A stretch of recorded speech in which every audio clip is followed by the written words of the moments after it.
I only saw 10 and 9, but we're live. It played for me. Sorry, maybe you froze. Yeah, but yes, we 10 9 and we're here. 10, 9, and we're live. Yes, Oh. with another episode of the Lonely Marks Wrestling Podcast. But I am not lonely tonight because I am with my three great friends, as always. Austin, how's it going, sir? No, it's going good. Yeah, it should be a fun show. We got a lot of good, juicy things to talk about, and another fun draft, kind of a part 2 of WrestleCrap that I'm excited for. That we talked just casually about maybe doing, and I was like, you know what, there's just enough. Let's do it again. So yeah, we're gonna do that tonight. That'll be a lot of fun, and obviously all you guys should have something on tap as well in the next coming weeks for a prediction contest. Jacob, you got one in the hole. JPO's got one in the hole. Richie and me might have tied, so we might have another one in the hole. So we'll talk about that later. Yeah, I know I didn't win the predictions, so I was close. Yeah, but we'll talk about that when we get there. Speaking of gimmicks, he doesn't need one apparently. Richie, how's it going? Yeah, I'm no gimmicks needed, which in itself is a gimmick. I don't know. Yeah, so good to be here. Should be fun. A lot to discuss. Mm-hmm. Yes, and speaking of a lot to discuss, JPO, how's it going? I'm a lot to discuss. When I was a young boy, my father took me to the city to see a marching band. He said, "Son, okay, I'm good. How are you?" Yeah, I'm doing well. Thank you for asking. This is this is sure to be a fun show. I, for one, am excited to talk about Money in the Bank because I think there's a lot of good, storyline to being furthered that I'm excited to talk about that some people weren't across the internet. I've seen a lot of complaints, so I'm curious to hear your thoughts on it. On the internet, that doesn't happen. Wow, that's the first time. I've never heard about that. Such a thing. Yeah, we don't do that here. No, we don't complain at all. We take the bad stuff and make it fun. Mm-hmm. But before we get that, so yeah, it's I think it's fun that we'll end the show with kind of the crappy stuff. But if you remember, a few weeks ago, we did like the best of the best. We did an all-time draft, and we have those cards for you now. So would anyone like to kick it off?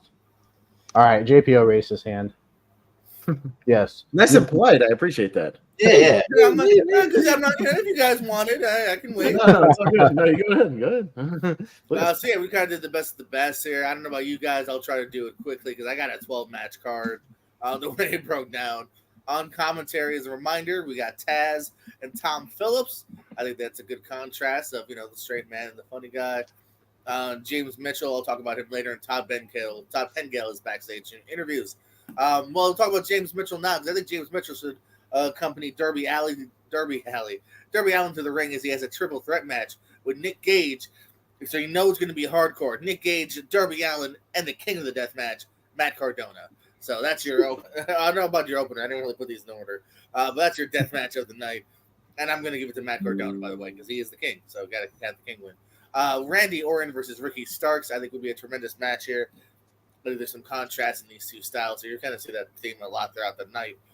Chad Gable versus Mr. Perfect Kurt Hennig, I think would have been such a tremendous clash here. Two great singlet wearing athletes. Finn Balor versus Josh Alexander, who knows? Put Finn Balor in NXT. Maybe we'll see this match at some point. Now I don't know anymore. I think that'd be tremendous here. Charlotte Flair and Gail Kim. Two people that just kind of miss each other a little bit here, you know what I mean? Gail Kim's heyday is a little bit right before. Adam Cole and Roderick Strong, who have teamed before, taking on Benjamin and Haas. Again, I think just in their prime would have had a tremendous match. Inspired by a recent get-up, how about Triple H versus MJF, where they have to fight over who gets that leather jean vest? They both cut promos in the jean vest and then argue who wore it best. That's right. So that's gonna be a battle. It's a ladder match for custody of the jacket. That's right. And I think mid to late 90s versus I'd say early 2000s, Owen Hart versus Rey Mysterio. I think could have been a great match. These two, I think, could put on a really fun. I think that would be very similar to the Rey Mysterio Kurt Angle SummerSlam match. If you remember that, that was really really great. Yeah, very similar. That's what I'm saying. Like Ray can have really good matches with people that are just as athletic, if not a little bit bigger than him, for sure. And then timeless Tony Storm taking on Mae Young. Let's go old school, baby. All around old school contest between these two. Another two team that kind of miss each other just because they were in different companies and we'll never unfortunately get this. How about them boys, the Briscoes versus DIY, Gargano and Ciampa would have been one Ciampa-rific match. And I thought this one was kind of interesting. I just thought these two would have an interesting match here. There's not really any more thought to it. Undertaker versus Samoa Joe is an interesting match. We never really got these two boys fighting each other. And then in the main event, can I ask what era of Undertaker you were going with? It's definitely got to be. I mean, mid 2000s, maybe probably 2010s. You know really having good work matches, quality matches as well, but can still kind of brawl and brood as well. And then Seth freaking Rollins, I think one of the best going today versus maybe the best of all time, the GOAT, Mr. WrestleMania, Shawn Michaels. I think Michaels and Rollins would have had one beautiful match. I think it was the Pope for a minute there. I'm like, Elijah Burke. Okay, your main event. The Pope. That's right. All right. That is quite the card. I would love that main event. Yeah, any era Shawn Michaels versus Seth Rollins right now would be fantastic. Even now, do it, Sean. Come out of retirement. All right. It sounded like you were getting ready to go, Richie. Yeah, I'll go. I'm ready. The first match could conceivably happen if things fell together because most of these are active in the same company.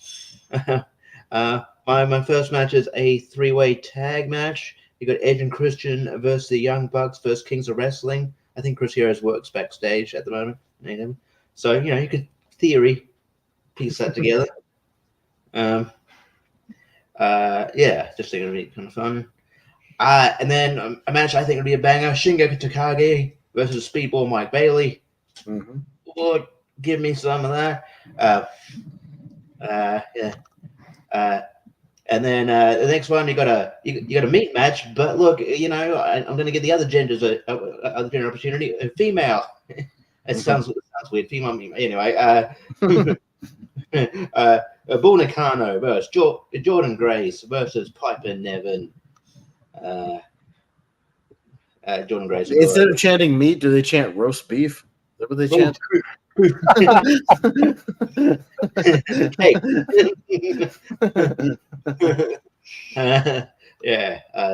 Waka waka. And a match I think would be awesome, especially in his prime. I've got Okada versus Jerry Lynn. Also, what I thought would be a dream match, and I think when I was drafting it, Piss could see where I was going. I've got John Moxley versus Bruiser Brody. Great hard. That one's definitely like a no DQ street fight, right? Yeah, it's a hardcore match. Yeah, definitely. Okay. It might be exploding barbed wire, but we'll have to make sure the explosions work prior to poof. Oh my! Yeah. This one's not really a dream match. They've definitely wrestled heaps of times before, but not in this era. It's in different stages of their lives, so why not? You got Mercedes Moné versus Bailey versus Becky Lynch. And then follow that up with another three-way tag match. This would be the meat match. Yeah, I would say it's the men's meat. You got House of Black, which is Malachi and Brody King versus LOD versus Faces of Fear. Give me some. And then another match that's definitely happened. They even had a program not too long ago. But hey, I need to slot them in somewhere. But in the added wrinkle of that Moose is with Ted DiBiase, I thought, hey, it would be a good pairing. And then he's going to take on Joe Hendry. They've had a feud before, but why not revisit it? Then my co-main event, AJ Styles versus Swerve Strickland. That match would roll. And my main event, just because I'm sure they've wrestled in WCW. I'm not sure, but in their prime, I think it'd be a great like storytelling match and great build to it. Stone Cold Steve Austin versus Sting. I'm pretty sure Steve Austin and Sting had matches for like the U.S. title at some point. The U.S. title, but it was like Stunning Steve versus before that big star. Yeah. Like JPO could probably fact check it. I'm pretty sure they had matches in like '94 or something like that. Like I'm like 90% sure about that, but I'm sure you can look it up. He's the cage match king. JPO is, so I'm sure he could fact check those guys stepped in the ring with each other. I'm sure they did. Yeah. So that is my cut. 10 matches. Mm-hmm. Nice. All right. Pez, would you like to go next?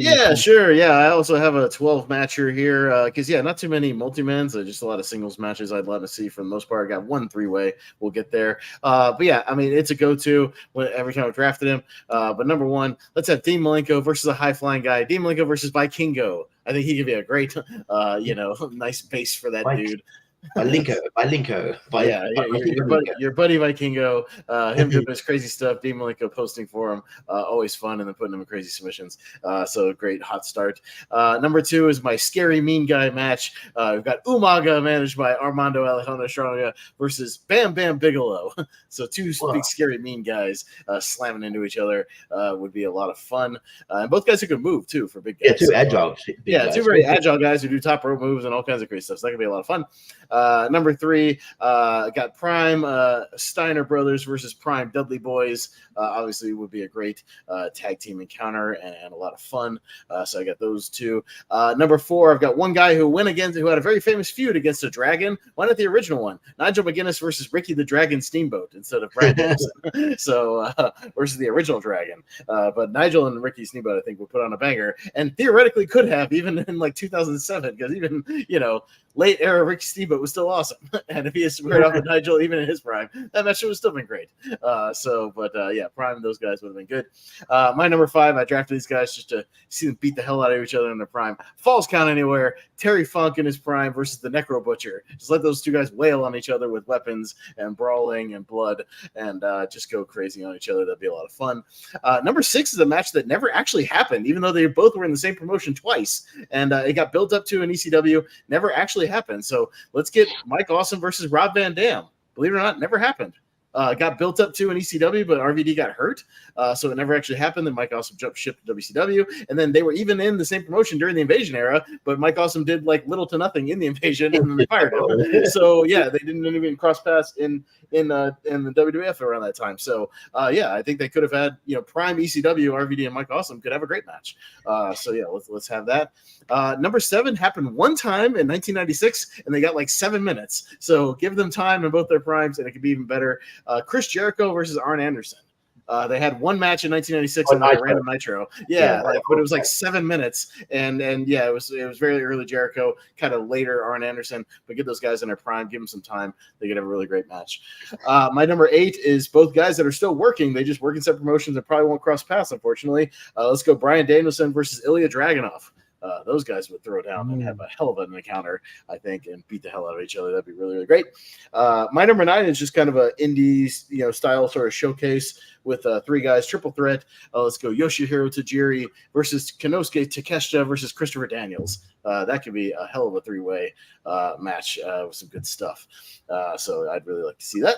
My number 10 is FTR versus the Motor City Machine Guns. And again, 2 teams that are still very active, but just kind of, I don't think they've ever crossed paths from what I could tell. Maybe I'm wrong, but I don't think they ever actually have. But obviously, I think they would have an amazing match. My semi-main event, just because I'd like to see it for the personality on the promos. Logan Paul, managed by Bobby the Brain Heenan, because I think that would make a great pairing, versus The Rock. Logan Paul versus The Rock, which could actually theoretically happen. That could still happen. I reckon they could do that match. Yeah, but I just think that would be a really fun clash of egos and personalities, and it would be a lot of fun to watch. So, The Rock versus Logan Paul, and then my main event, we got current, basically Will Ospreay, one of the best in the world, versus 2003 Brock Lesnar versus Will Ospreay would be pretty damn great, I think. So, yeah, especially when he can move. So, yeah, there we go. Brock Lesnar and Will Ospreay is my main event. Very nice. All right. You're muted. Annoying fact check. I did look it up. No, you're good. Sting and Stone Cold did main event twice on Saturday night, but no pay-per-view matches. No singles matches, anyways. Several multi-man matches. Okay. Lots of house shows. Gotcha. Yeah, figures. Be a good house show match, though. Jacob, what you got? All right. So my card, I've got a 10-match card here. Because I realized I only had 3 women, so I've only got 1 women's match. So we're gonna kick off the show with Kane versus Drew McIntyre. So yeah, this is like 2001 Kane, and he's just going on a tear.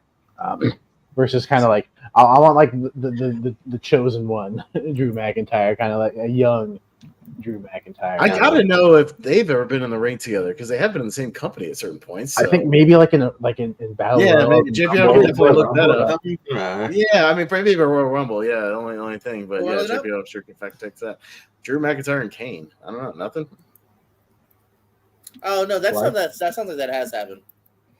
Yeah. But no, I mean, prime time in both those eras. Yeah, I like to see it. 2001 Kane is my favorite Kane. Jacked out of his brains, just massive. He's great. With Broken Dreams, Drew McIntyre. Yeah, kind of like icy champ Drew McIntyre. I mean, I like Drew now, but like he's kicking off the show, so it's not main event Drew McIntyre. Right. Match number 2. Sorry. Match number 2, we've got Jay Lethal versus King Booker.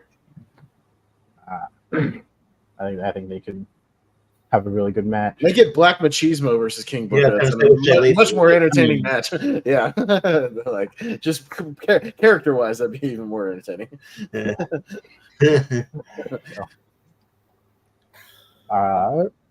Match number 3, we got a triple threat women's match here with Rhea Ripley versus Paige versus Britt Baker, who recently returned. Cool. Both Rhea and Britt. Don't spoil the news, Richie.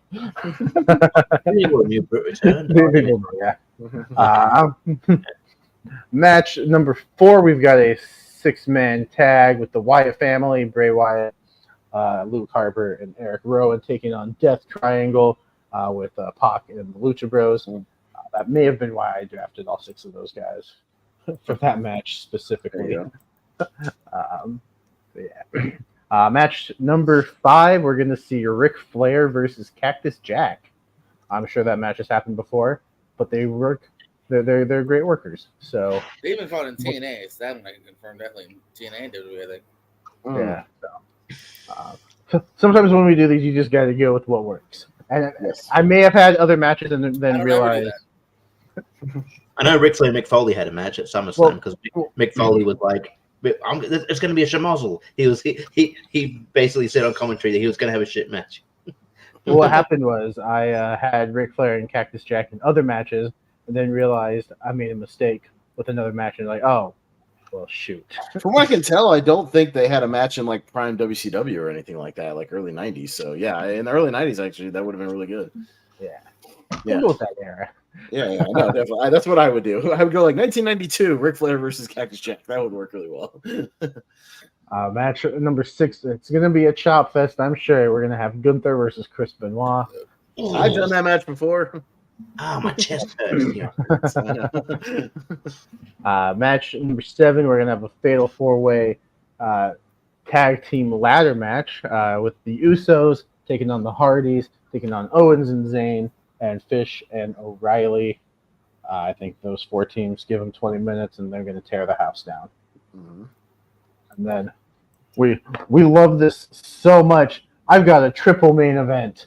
3 main events. No, that's not really a main event. Even Rock and Logan Paul was the semi-main event, Jacob.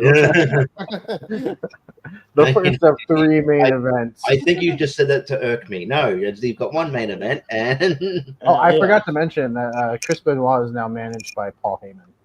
I think that was meant to happen at some point. Chris Benoit is a Paul Heyman guy. I think Paul Heyman was supposed to manage him before he ended up managing Lesnar. It was Brock, yeah.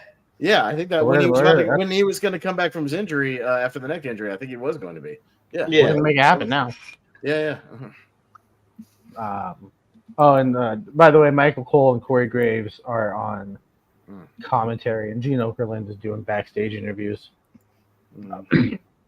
So he had a great interview with one of the guys in the upcoming match as CM Punk is taking on Macho Man Randy Savage. Because Macho Man just cuts really good backstage promos. I'm seeing Punk's all right too. I guess they're talking as well. Yeah, no, he didn't talk. He just went out there. Like, CM Punk, you're a punk, yeah. You're a real punk, that punker, punk, yeah. Yeah, Drew and Kane did have a couple matches on TV, including Elimination Chamber 2010. Drew defended the IC title against Kane. Oh, wow. Okay. There you go. So, all right. Match number 9, we're going to have Kenny Omega, accompanied by Don Callis, taking on Eddie Guerrero. But Don Callis doesn't get involved because this is my card, and we just have a straight wrestling match between Kenny Omega and Eddie Guerrero. You can have Don Callis come out with him and then just go to the commentary table for a guest commentary. He doesn't. In fact, that's what he usually does anyways. So just hype up his guy on commentary, which is fine, because he's a good commentator. And then the announcers kind of like make note that I'm alongside Chaz and Tony Schiavone and the human shit stain, Don Callis, unfortunately. And Michael Cole hates Don Callis, but Corey Graves is talking about him. And then in the main event, we're gonna have a submission match as Kurt Angle takes on Bret Hart. Yeah. Kurt Angle's versus Owen Hart before on like a house show. Oh no, dark match or something. Yeah. So I think that would be a good main event. I thought about making it an ultimate submission match, like an Iron Man match, but I don't take a page out of Tony Khan's book. I don't make my shows that long. So, all right, good cards, great cards. I like all of those. So, if we ever do a number 3 to this, I'm curious to see what happens. But with that said, let's get to the news. JPO, you brought something up in the chat that I'm very curious about. Terry Funk talked about forever. Well, Dory Funk's going to put that into practice because Dory Funk at 80-something years old, I want to say 83, is scheduling his next matchup. It'll be in Japan. Jesus. It'll be a 6-man tag for Onita's company. And, let's wish the man luck. I think even Meltzer said he saw him wrestle at 70-something, and that was rough. So it's the 1-year anniversary of Terry Funk's passing, so I know it's a bit of in tribute to him. So, all right. Is Conrad Thompson promoting it? Jesus. Right.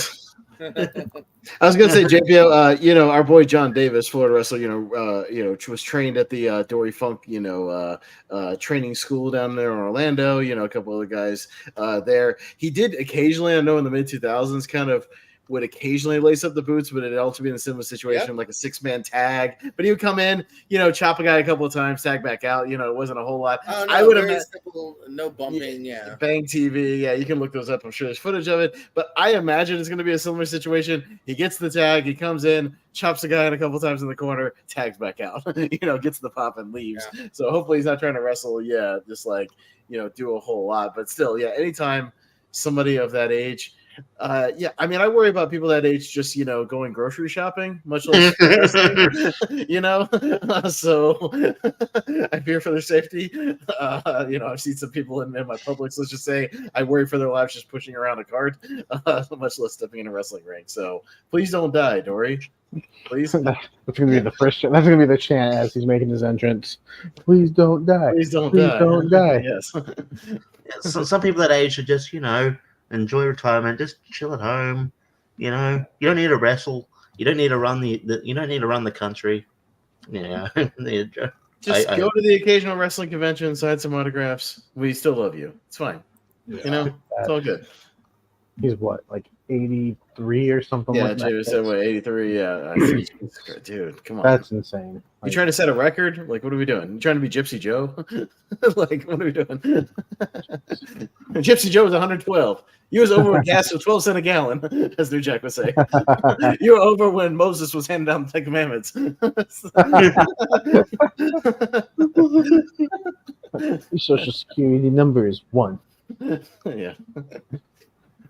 So, all right. Well, that will be interesting. I'm sure it's going to be a great match, and I can't wait to see it. Mm-hmm. WWE has signed a pretty good women's wrestler, wouldn't you say so, Richie? Yeah, we might have just seen her at Forbidden Door, and apparently WWE were looking, and they were like, "Hey, we will offer a deal before AEW does," and obviously they offered her the more appealing deal than AEW, and so Stephanie Vaquer is now going to WWE.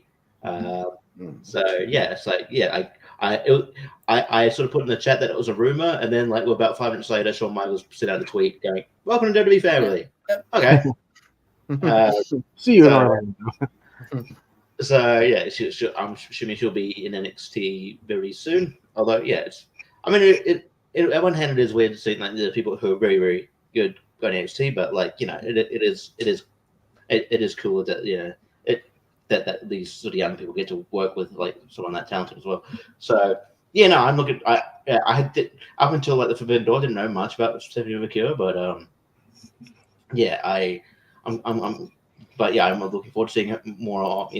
More of her. She was really good, really impressive in that Mercedes Moné match. So yeah, going to be good things. But apparently CMLL and New Japan aren't thrilled with how, because I think they had other plans for her, and she kind of just abruptly left. So, but they'll get over it. I'm looking. I think booked the right way, she'll be a decently big star for the company. So yeah, and it's sometimes not that I'm like pairing WWE and AEW up against each other or whatever, but sometimes a lot of the time AEW gets wins sort of the bidding war, I suppose, because the appeal is the schedule, because they don't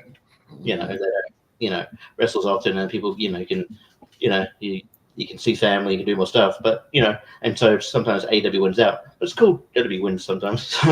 I don't know. But at the same time, WWE has relaxed on their road schedule a little more since in this Triple H era. I know that they don't really do many house shows unless it's kind of overseas house shows. They pretty much just do like the TV tapings and the pay-per-views, and then the occasional stuff before the pay-per-views, your fan events or whatnot. So they actually like the WWE appeal is actually better now because it is not that Vince McMahon 300 days on the road every year. Like these guys are getting to have more time off, and getting a little more family time and whatnot in between tapings. So it's not as grueling. I know even Cody's talked about that. The current schedule versus like the previous, say early 2010 sort of schedule. He's talked about that it's way less stressful now.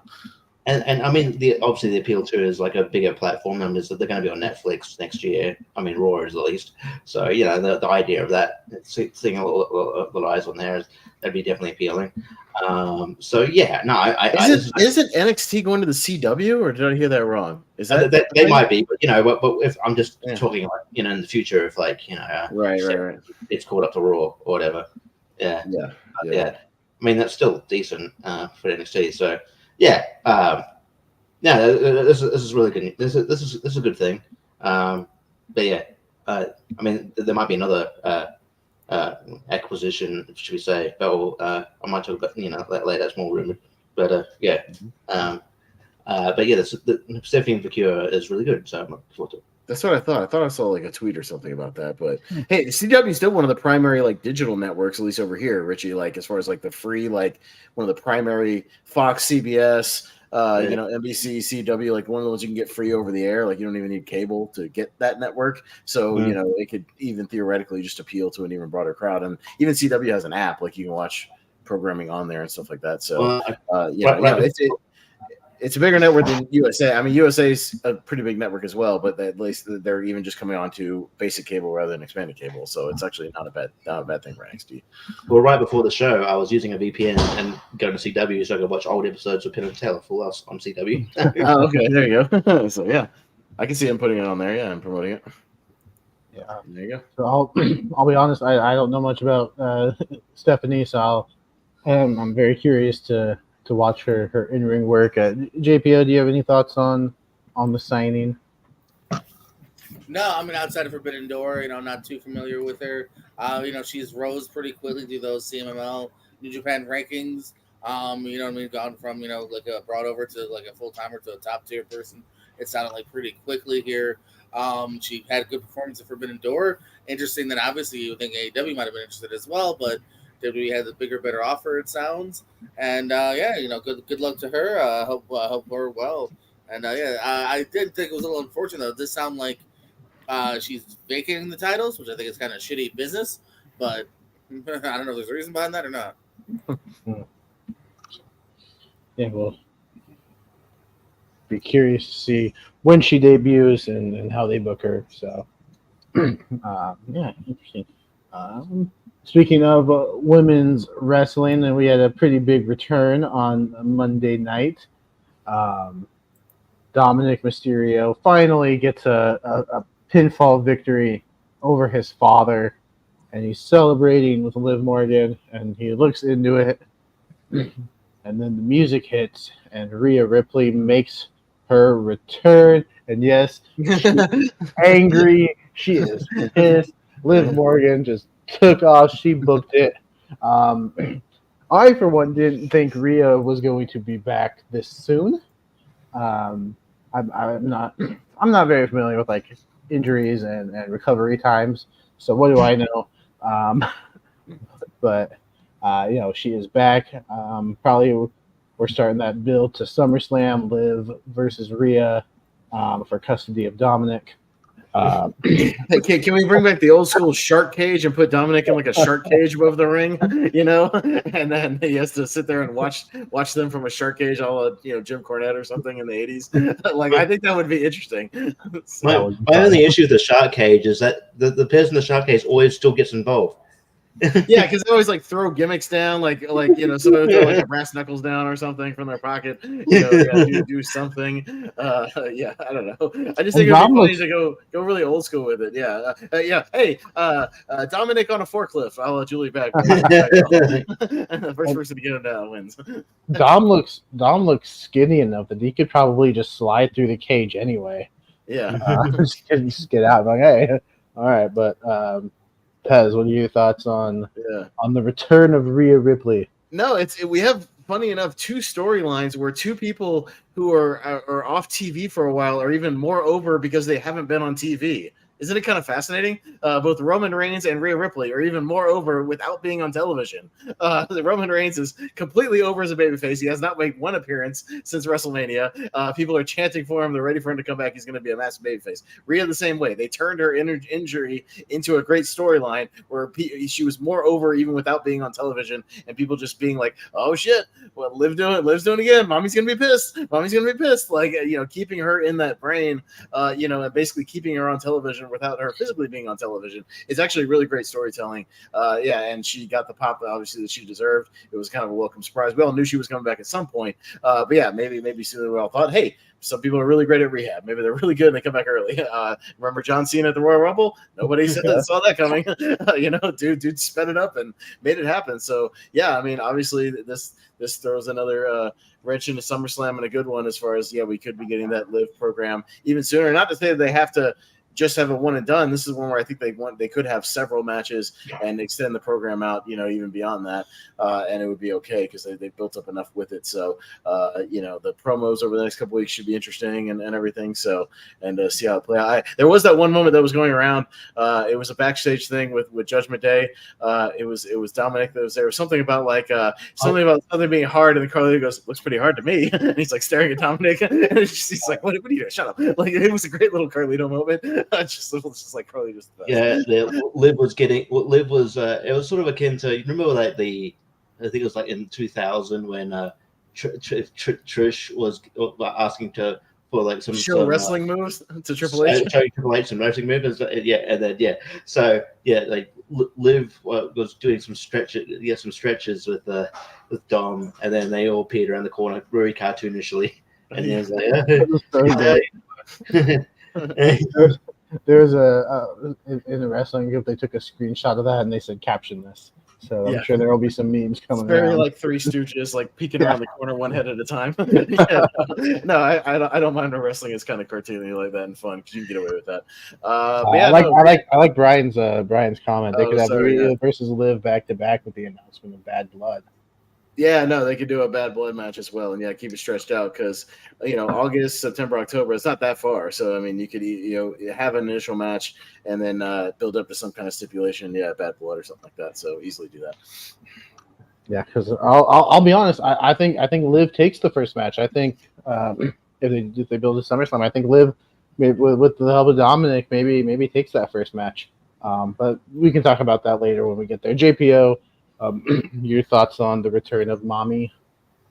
Mm-hmm.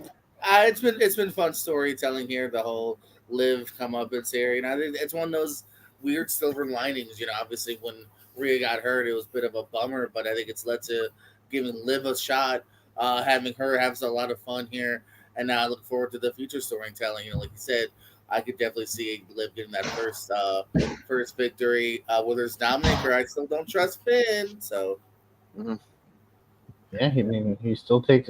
Does he still get Liv's hotel room key? I don't know. That's what I'm saying. Yeah. Well, I think it also planted the scenes of Damian Priest's babyface turn down the line because he was the one that kind of called Liv. Called Rhea and kind of set that up and set that was in motion because I don't think he has. But then obviously they've been setting up Priest as the babyface of. But the parallels, that's also similar to Paul Heyman now as a babyface calling in Roman as another babyface. Like, it's weird. You got these heels, and now you got these people who are normally, heelish, and now they're both turned babyface without doing that much. Damian Priest is the biggest babyface heel right now. Like, he's a heel, but he's doing all the honorable things. Like, hey, I know, you were screwed out of your match. So after Gunther, if you want another match, Seth Rollins. Not to I didn't like that. You can have it. And we'll talk about it, but CM Punk is the biggest heel babyface on the roster right now with his actions. He's the biggest babyface that's a complete and utter dick and asshole. So which Brian Alvarez can't understand apparently. Anyway. I will talk about that. If we get to it. I don't understand that either. I watched both things and I couldn't understand. But anyways, so Richie, do you have any? No, I just think it's a good wrinkle to the. Oh, you mean in regards to this or just news? Any the Rhea stuff? If you had anything else you wanted to add, real quick. Oh no! I just think it's a good wrinkle to the story. Yeah, probably don't forget. Bad Blood's in October. But we also got Bash at Berlin, which I think is September, so they could roll up to that. But I think it's great storytelling. I think Dom's been very entertaining. I think there was a backstage segment where Liv was like, "Oh yeah, Liv, can we go into can we get in the locker room and talk strategy?" And you could hear Dom go, "As long as we can have nuggies and tendies." He'll do anything for nugs and tendies. JP's like he's the biggest babyface on the roster because he loves chicken and nuggets. Hell yeah! The dude is making out with Liv, eating tendies, and defeating Rey Mysterio. He's living the life. Yes. If JPO was signed to goddamn hero, Dominic. Yeah. If JPO was signed to WWE, he would be part of the storyline for custody of him. How many people get to go to work, make out with a beautiful woman, and beat up their dad, and get paid for it? You guys living the dream. And don't even wrestle that much. You have a very light wrestling schedule as well. You wrestle like once a month, maybe. It's fantastic. So, Yeah. So more news on the WWE front. Hey Pez, can you pull up that picture? You know which one I'm talking about. Oh, hang on. I can do better than a picture. Say his name and he appears. I believe in Joe Hendry. I believe in Joe Hendry. Cause you love him in London and Paris and Tokyo, America, Scotland and Canada and All right, that's enough of that. We don't want to get copyrighted. All right. Well, even though it's a TNA song, it's not technically a WWE song, so we gotta get away with it. Right. I'm still gonna play more than 10 or 15 seconds because I don't want to get hit. But yeah, Joe Hendry. Joe Hendry is not. I mean, I know he's in the Battle Royal, but he kind of made his official sort of match. Yes. Kind of thing. And goddamn, was his entrance maybe even better than the first one. Between the production design of it, the timing of all the camera zoom ins was amazing, especially the one in the middle of the ring where they zoomed in on him when he just did that flash spin Booker T during the sing along, just going, the hell is wrong with these people? The crowd. It was a perfect storm of stuff. But no, go ahead, Jacob. But yeah, I got you covered, buddy. Because say his name and he appears as he does. Yes. And do you think new NXT champion Ethan Page probably believes in Joe Hendry now? Ethan Page winning the NXT championship at Heatwave in a great 4-way match, which I love to the ending too, by the way. Yes, Joe Hendry and Trick Williams defeating Ethan Page and why am I blanking? Sean. Wow, why was I blanking on that name so hard? Yeah, I'm loving the TNA NXT partnership here. I think, not to jump off real quick, but I think Moose is he is trying to campaign for a match with is it Obafemi maybe or man, that'd be great. Man, that'd be great. Yeah, I can see it happening, man. But this relationship they got going on, man, make it happen, dude. It's a big deal. This is good. Hey, even go the other way. Even if they had a couple of these NXT guys show up on TNA, right? Even just some of these sort of mid card NXT guys, that'd be a big deal if they showed up on TNA. It's airing now on YouTube, but right now, I think it's Charlie Dempsey is in a match on TNA right now. William That's Regal's what I'm kid. talking about. Bring some of those guys onto TNA, and that's a big deal. And have these crossovers, man. It's only good for both companies, in business wise, and keeping interest in the product. To me, you know what would be I'm just fantasy booking now, but if they brought War Games back to NXT and did a Team TNA versus a Team NXT thing for War Games, I think that would be amazing. Mm-hmm. But yeah, no, Joe Hendry, a TNA guy, was the most over guy. Don't say his name or he'll appear. Wednesday. So I'm loving this partnership. We also saw the Rascals reunite. I'm loving the partnership here. JPO, do you believe in Joe Hendry, or as Malcolm likes to call him, Joe Henley? Mm-hmm. I love you, Malcolm. Do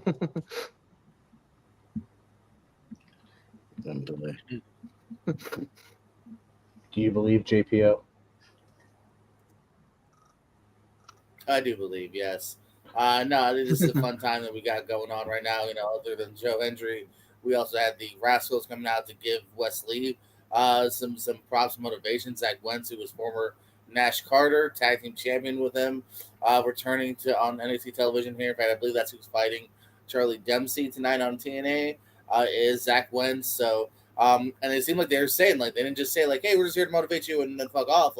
It's sounding we're going to be a trio now. So I can imagine we'll see them on NXT soon. The TNA stuff was kind of pre-taped, so maybe I don't believe Wesley's on the tapings, but I could see that being changed in the future too, possibly. So yeah, it's an interesting time. Hendry main eventing. Obviously, I think we're going to go to Hendry versus Ethan Page soon, which would be great. And Hendry.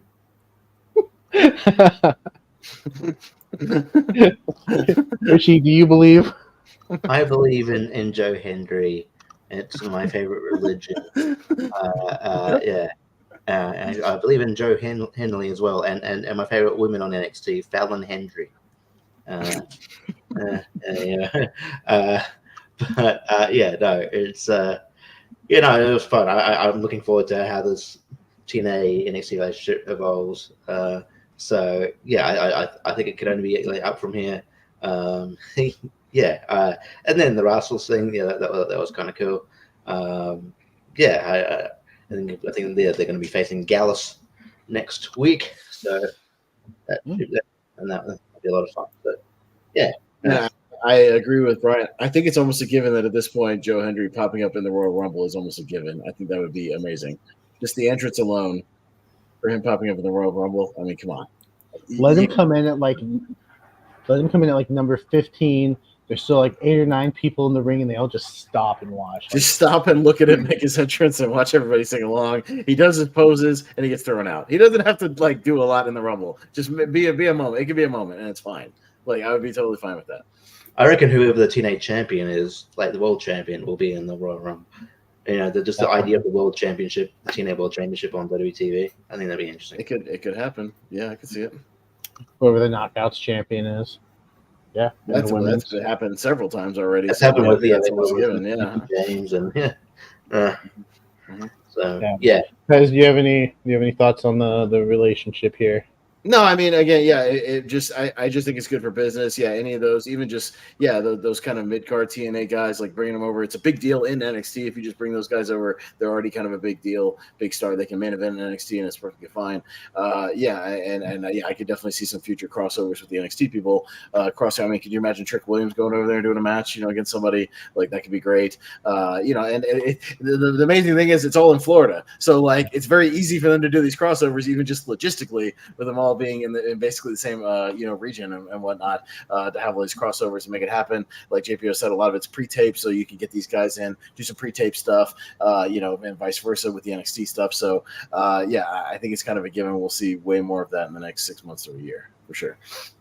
Hey, could we get like an NXT versus TNA Forbidden Gate thing or something? I don't know. Like I think at this point it might be possible if you get in enough guys over the next months, to a year to do it. This time next year we could be talking about kind of their own version of a Forbidden Door thing. Like I wouldn't put it out of the possibility at this point. I really wouldn't, and it would do a hell of a lot of business. So also great redemption for Zachary Wentz, who did get.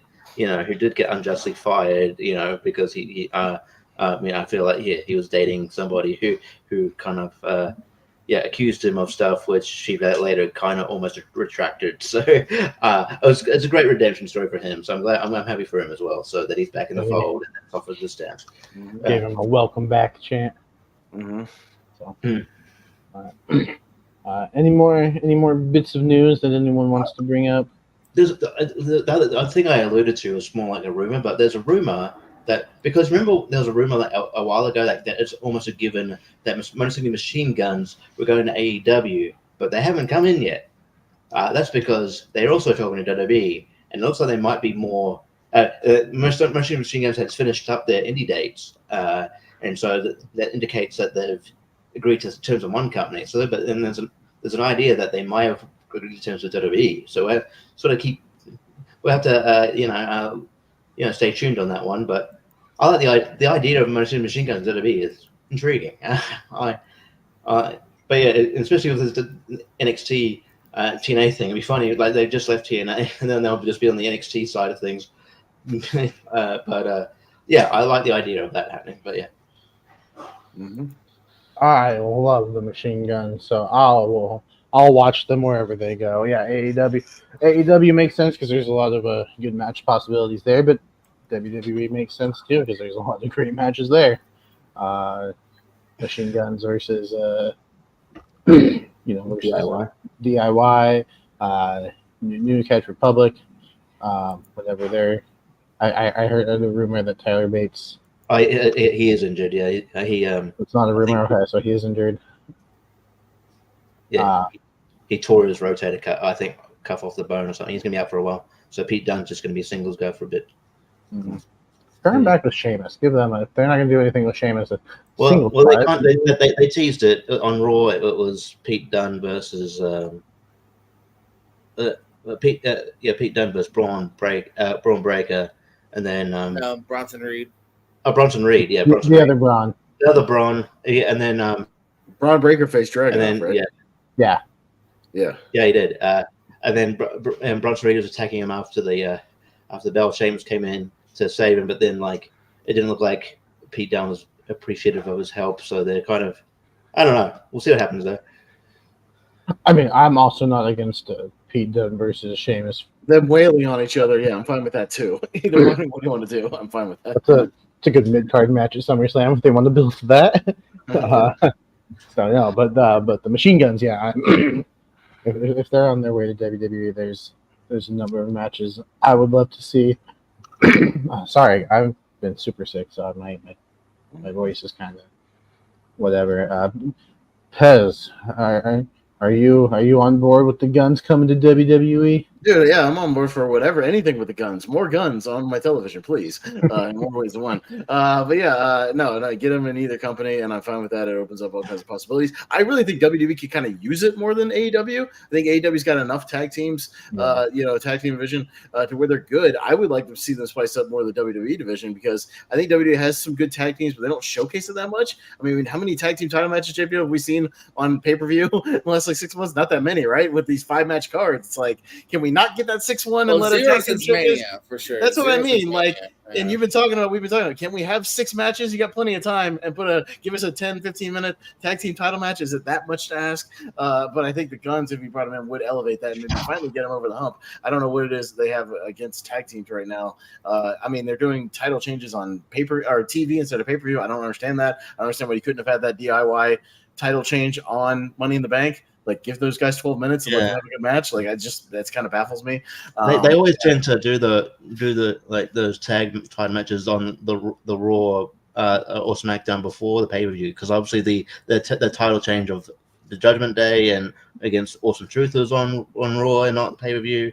I'm like, that could have been. Well, I hate to say it, but like, you can tease that and have the tag team thing on the pay-per-view. You remember back in the day what they used to do when a tag team was going to square off on a pay-per-view? They would have the singles wrestlers compete against each other on the one before that. They would have like this guy of the tag team versus this guy. So if it was, the Hardys versus the Dudleys, it'd be like Matt Hardy versus Devon Dudley and Bubba Ray versus Jeff in singles matches. Like, you can do that with these tag teams and like still kind of tease it and then have the actual tag match on pay-per-view and still kind of keep the interest there. I'm with JPO. Can we get 6 matches and put a tag team match? Is it too much to ask? For God's sake, can we please showcase that title and get them on these? Something other than the major shows, please. I don't think it's that much to ask. Come on, you're doing 3-hour pay-per-views. You can easily do 6 matches in 3 hours. Come on, what are we doing? They used to do 9 matches in 3 hours. Old WWE reviews. Come on. It is weird. We're arguing the opposite points for both brands, of both promotions. Like, stop having so many matches. AEW. Well, we're not asking that much more for WWE. I'm fine with them having smaller cards, but and giving more time. 6 matches is not that much, dude. That's like an average card. Yeah, I know. I agree with you. But it's just even 7 is like not that much. I really hope they get off Peacock, because one of the problems they're facing is they have to every single time cut for these several-minute commercial breaks, and that's cutting into the overall time now. And so they need to get the fuck off Peacock. I think I'm hoping once Raw goes to Netflix that maybe they can work. Everything can go to Netflix. Part of the deal is maybe the premium live events too, because I think they've actively. I mean, I feel like in the press conferences, Triple H is actively kind of being frustrated with like certain things on the Peacock or other. They've been beholden to other networks, because like there was that thing on SmackDown. SmackDown is on Fox, right? There was a thing on SmackDown where they blurred up the whole thing on SmackDown, and it was like, when Nia Jax came out, I'm like, did she have like a wardrobe malfunction? No, some kid gave her the finger. It's just like, you blurred out the whole thing. Like they blurred out the whole screen. It was like the screen went dark. It's just like, no, I'm sick with. And it's like, I can't wait till we get on the network. It's not beholden to that kind of thing. It's just like things can just happen naturally, and you get, Yeah. So, but the Machine Guns, I think SmackDown would be, especially if we're getting the breakup of Grayson Waller and Austin Theory. I would love to see them on SmackDown. The JPO. What do you think about the Guns possibly coming to WWE? I mean, I've loved both of them for a long time as singles or as together. So I think they could add to the tag division in any company they go to. I just hope they get used, man. So it'd be interesting. This would be the first time they've been outside of really TNA or the Indies for a long time. So I just hope they get used. Whoever takes them. Yeah, yeah. I know we saw Alex Shelley for a brief moment in NXT with Cheetah. Yeah, in the Dusty Classic, but yeah, him and Chris Sabin coming in, being a focal point of the tag team division on SmackDown or Raw, either one. I'm selfishly out for SmackDown just because I want that DIY. Yeah, that's the first match. Machine Guns match. So, do you think they put them on NXT first? I would say put them on SmackDown, but yeah. I wouldn't really guess it. I mean, that's where OC's been in the last few, couple months. If you wonder where OC is. Yeah, but at the same time, with those super established TNA guys, I don't know. AJ went right to the main roster, so I don't know. I feel like most. Yeah, but okay, Robert Roode didn't though. So like, I feel like AJ's more known than Robert Roode, but that's just me. I know, but that's my point. Is we're not talking about AJ. We're talking about Shelley and. Sabin, but I think Chris Sabin and Alex Shelley are even more known than Bobby Roode at that point. I don't know about that. Bobby Roode was coming off being a world champion. I don't feel it's hard. It's hard to tell. I wouldn't be surprised either way. I think NXT would be an interesting place to debut them with that that TNA history, and you can just kind of play off that. I think, and then ship them to the main roster at some point. But either way, I would just love to see them on TV nearly every week, competing against these WWE wrestlers. So, all right. Well, we are nearly an hour into the show. We still have 2 more things to go. Premium live event to discuss. Fly through Money in the Bank. Yeah. So we kick off with the men's Money in the Bank match. We had Drew McIntyre, Carmelo Hayes, LA Knight. Shoot, why am I blanking? Andrade and why am I blanking on who else was in the match? Chad Gable. That's why, because Chad Gable and Jey Uso didn't win, and I thought they would. Anyway, I thought those. Yeah. Anyway. Well, to be fair, none of us got this right. Got this one right. Even though it kind of should have been obvious once they said it was going on first. I was like, well, fuck, Drew's winning, and he's going to try to cash in the same night as he said he would do. Well, fuck me. Well, I'm not going to change it now because I feel weird doing that, so I'm not going to do that. But as soon as they said that, I was like, well, god damn it. Yeah. My thought was either that or they wanted to get like somebody from the Wyatts under the ring, and they didn't. Dude, we talked about all these shenanigans that were happening, and there was like no shenanigans in the match at all. Like none. We had no interference, no CM Punk, no Wyatt, no Logan Paul, like no nothing. Like we said, like, oh, they can do all this stuff because it's no DQ. People can run in, no lights turning out, no nothing. It was just a match. I was like, I don't know. In my opinion, I thought this was just your. I don't like it was a Money in the Bank match. It was a ladder match. You had your spots, you had your moments, and yeah, Drew McIntyre climbed the ladder, won the briefcase. I thought they did a good job of like teasing that a couple people could win. I thought there were some good moments there, but all in all, I thought this was just an average Money in the Bank ladder match. I didn't hate it. I didn't love it. I thought it was a nice way to open the show, but I'm not like blown away by anything that happened here. Personally, JPO, your thoughts on the opening match? I mean, I kind of the third line I'm going to have throughout most of the show is I thought everything was pretty good, just not necessarily great. You know what I mean? I thought this was a good match. It had a couple of moments. Andrade's spot here, Drew just fucking shucking it. You know what I mean? So, like, I didn't have fun with it, but yeah, it's not one I'd necessarily, go out of my way or think it's one of the best ones we've seen, but it was good enough. Yeah, Richie? Yeah, I it's sort of like, if we were doing like a ranking, it'd be a mid-tier Money in the Bank in the pantheon of sort of Money in the Banks. I thought the Money in the Bank we'll talk about a bit later was a lot better. Was it though? We'll talk about it. I don't know. I know. I kind of feel it's also going to have a heavy segment on the next Botchamania, but all right. I know, Brian. Again, I don't want to keep talking about it, but I know Brian Alvarez was like, "Oh, well, this one's a disaster. So many botches." I don't think there was a couple of. I don't think there's that many, but I still think it will have its own segment on the next Botchamania. Yeah, I mean, that Unpretty was a bit weird. Anyway, yeah, but I still enjoy that more. I just think this was more standard, where I'm like, I was expecting more stuff out of it, and I didn't deliver. And I just think maybe, I don't know. I understand for storyline purposes why I went with Drew, but I think I always just prefer when Money in the Bank matches are used to propel, mid carders to that next level. And out of all the people in the match, Drew needed the Money in the Bank win the least, and they went with him. But I get why they did it. It made for an intriguing thing later on, but yeah, I don't know. It was all right. Yeah, I personally, I don't mind what they did with the Money in the Bank briefcase, because I think, I think we're just so used to, people holding it for a certain amount of time. Like Damian Priest held it for a long time before he finally cashed in. I think it was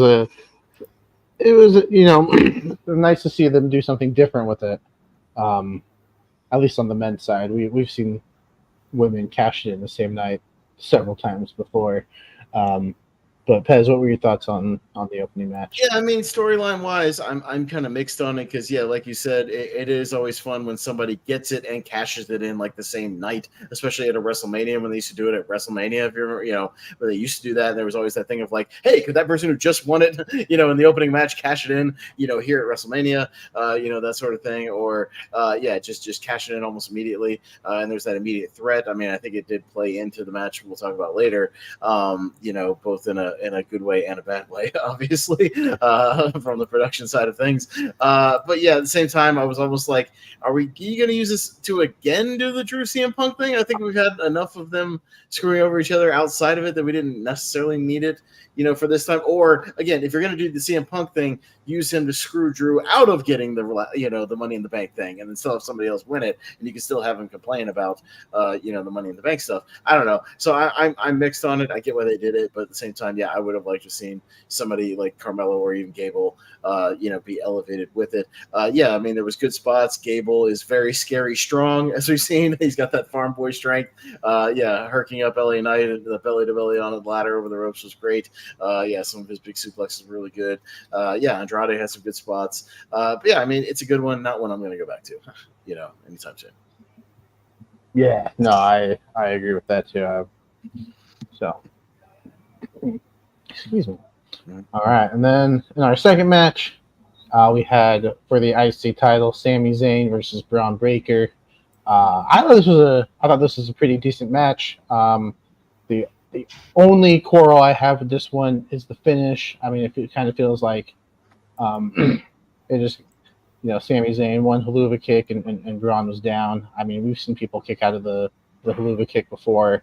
I think, I don't want to say it hurt Braun based on what happened on Raw the next, on Monday, but it baffled me in the moment. Like, hey, why? Like, I don't know how this is going to help Braun. But regardless, I thought the match was pretty good. I think these two work together. I would love to see them again at SummerSlam. Maybe throw Dragunov in the mix if he's going to be involved. Brian just in the comments, attendance, the whole crowd was going for Sami since it was his home country. Yeah, that makes sense. But then Corey Graves made a point that I haven't thought about that much. Why is somebody from Canada always automatically the home country when it's a very, very large country broken up into provinces? That is kind of weird, isn't it? Yeah, right. We don't root for somebody just because they're from America.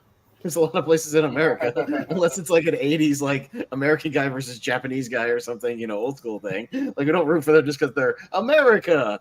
Like, it's weird. Oh, they're Canadian? Canada's a very large country. So yeah, you're not going to root for Bryan Danielson in New York City just because he's from America. Like, no, in Seattle you're going to, but in New York that doesn't make sense. So it is it was a legitimate point by Corey Graves, actually, that he made during the thing. I was like, you know what? I never really thought about it that way, but that makes sense. There's provinces in Canada, kind of like states, so it's kind of weird. but all right. Yeah. So, but no, I thought this was a pretty good match. Sammy's a good worker. Braun is. I still think he's on his way up. I think he will eventually hold the title. It just unfortunately did not happen at Money in the Bank like I thought it would. I know some people were going for Sammy. So it's come to the point where I might have to stop betting against Sammy until he proves me wrong or proves me right. But Richie, what did you think about the IC title match? I guess that's like when the crowd, in Perth cheered for Grayson Waller. It's like, Sydney, close enough, I guess. Yeah. But it's still Australia. Australia is a very, very large country as well. Yeah. So large that Richie couldn't get to the pay-per-view. It's like an 8-hour flight just across the country. That's the United States. To get there, and Perth isn't really that interesting. I don't know why things keep happening there. Anyway, the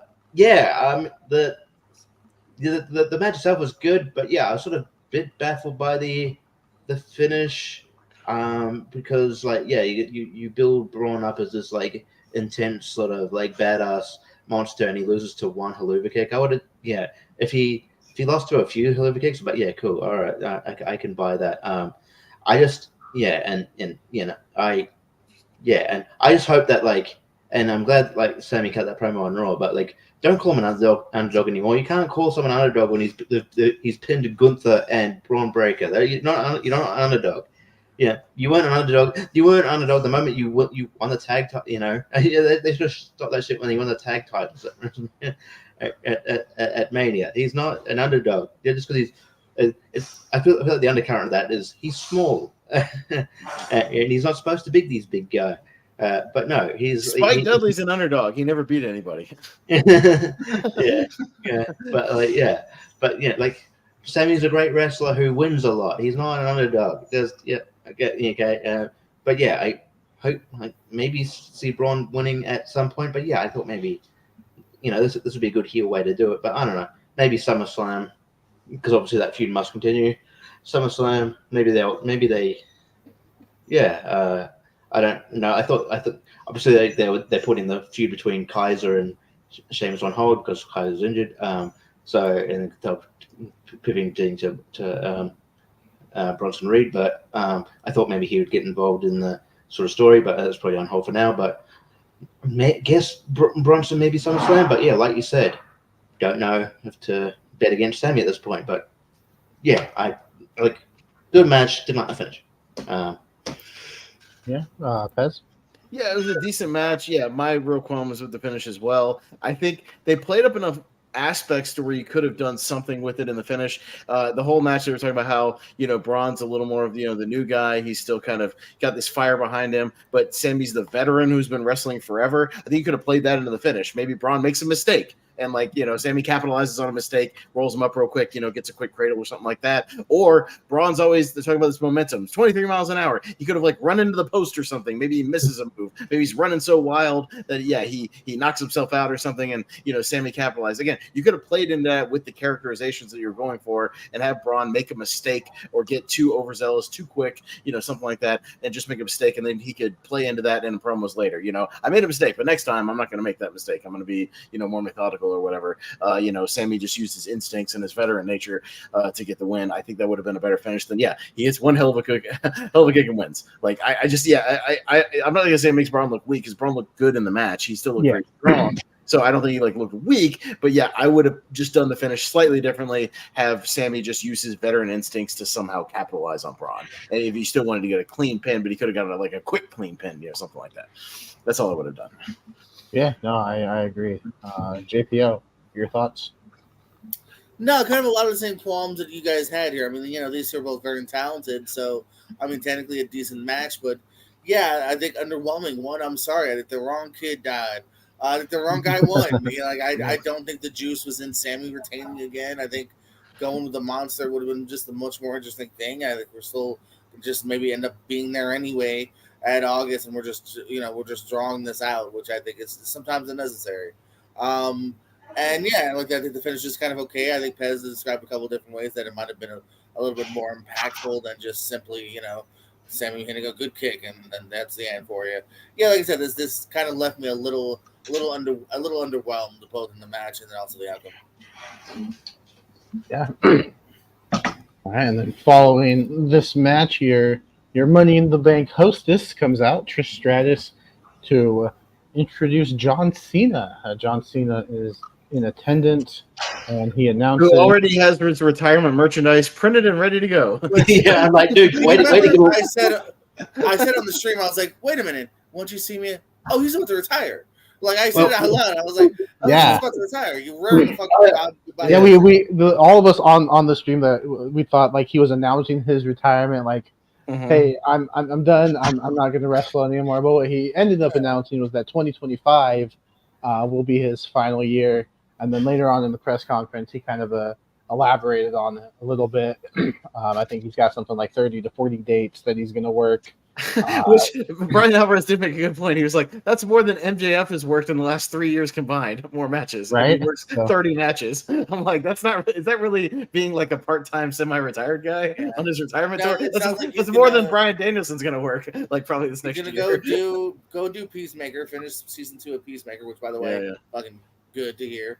And then he's gonna be there at the Rumble. He's gonna be there in Mania, but Mania's not it.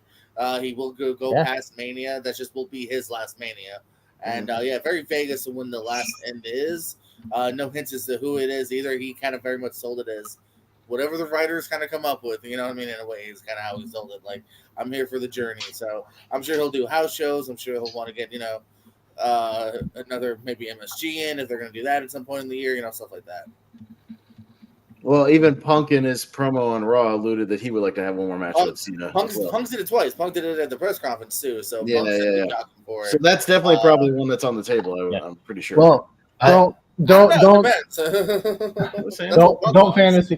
fantasy book too many opponents as we're discussing it, because I know I've got a prediction win in the bank. So next week we will be doing another edition of Rankum, but this time it's going to be the top 12 opponents we would like to see John Cena face in 2025.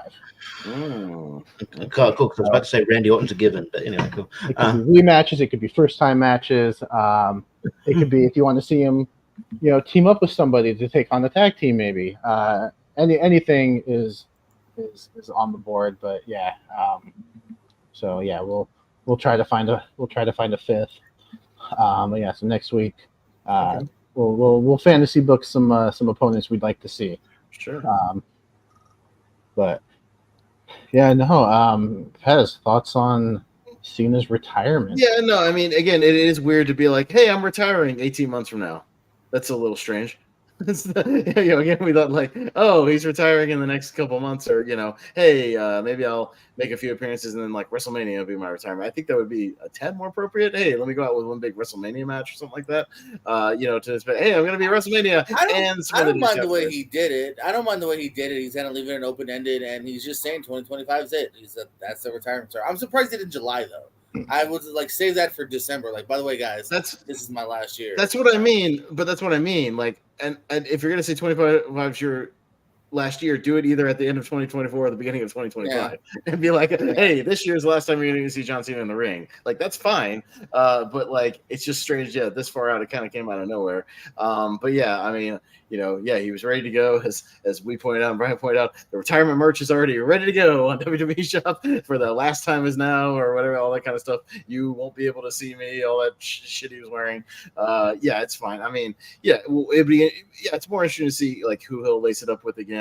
As far as maybe some old feuds kind of resparking, or some first time interesting matches. Maybe he even works in an NXT guy or two. You could see him maybe trying to elevate a guy like Trick Williams or something like that. I could even see that. Making a big appearance as one of them. I mean, it makes sense. I mean, the dude is, in his 40, I forget how old he is, 45, mid 40s, like I mean, and he's like The Rock. He's acting now. He's like Batista. He's in Hollywood now, and he's doing plenty fine. He's always got movies coming out. They just had another trailer for him and Aquafina. Shark Week. Jesus, no thanks. I'm sure JP will enjoy it because that's a streaming movie, right? Have fun with that, JP. He'll be watching it opening day, baby. All right, that's all you, buddy. I can't wait to see it on your worst of the year list at the end of the year. Oh, that has potential. Screw you. All right. Anyways, it would be on mine if it was on mine. I'm predicting it right now if I watch it. But no, I mean, yeah, he's plenty busy. Did you hate Renfield? Did you hate Renfield? She's the worst part of Renfield. 100%. Did you hate Renfield? I didn't hate it overall, but exactly. It's because I hated it every time she was on screen. That's why it wasn't. That's why it was a 6.5 out of 10 because she was the worst thing about it and her storyline. But whatever. Anyways, but back to my original point. No, I mean he's plenty busy, like you said. Peacemaker. He's got another season of that. He's always got some projects on the horizon. So yeah, he's an actor now, and it doesn't mean again he can't make the occasional appearance, host a WrestleMania, something like that. It doesn't mean just match wise. I'm totally fine with him retiring. Which he did say at the press conference, like he'll be around. Yeah, he did say, "I will not be physical, though. I will not be." No, 100%. Yeah, he's done everything you could do in the business in the last basically 20-25 years. So I mean, there's nothing really left for him to do. So I mean, it makes sense. He's going to be a guaranteed Hall of Famer. So it's right there. Yeah, JPO, you got any quick thoughts on Cena's retirement? No, I mean, no, actually, I do agree. Yeah, it is actually odd timing when you look down and you go, oh, it's July, and you're announcing your 2025 retirement. All right. I like the fact that it's a little vague and open-ended, actually. That part I do like. And in general, too, just shout out to the guy who, has accomplished everything and, was the Hulk Hogan of his day for a little while here. You know what I mean? Not many people can say that. And Cena can absolutely say that. And he's transitioned well, too, into acting. I enjoy his acting stuff, even when it doesn't totally work. Freelance was not great. Argyle kind of in the middle here. But I still enjoy him, when it works, it totally works. And, hopefully I actually would love to attend one of those. I'd love to see one of his last matches.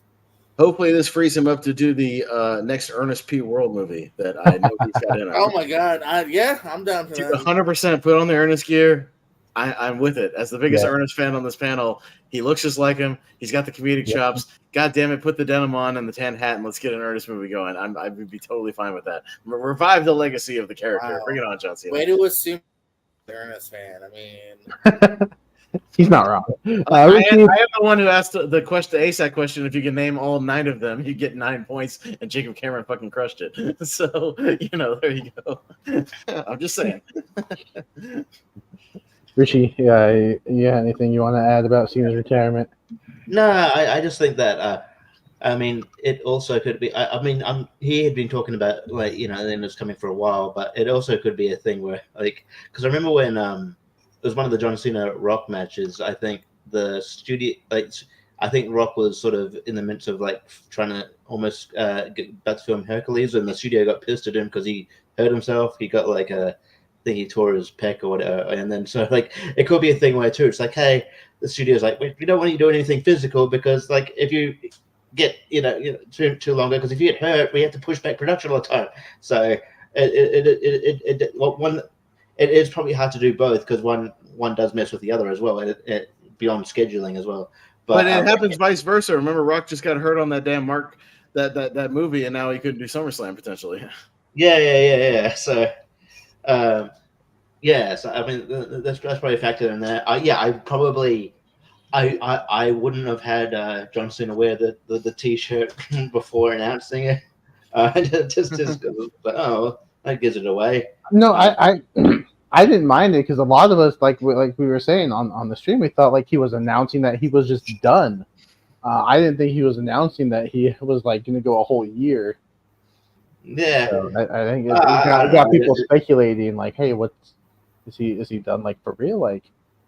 Yeah, I guess, but yeah, I don't know. And he sort of just there was no real build up to it too. He's just I'm retiring for everybody. I'm okay.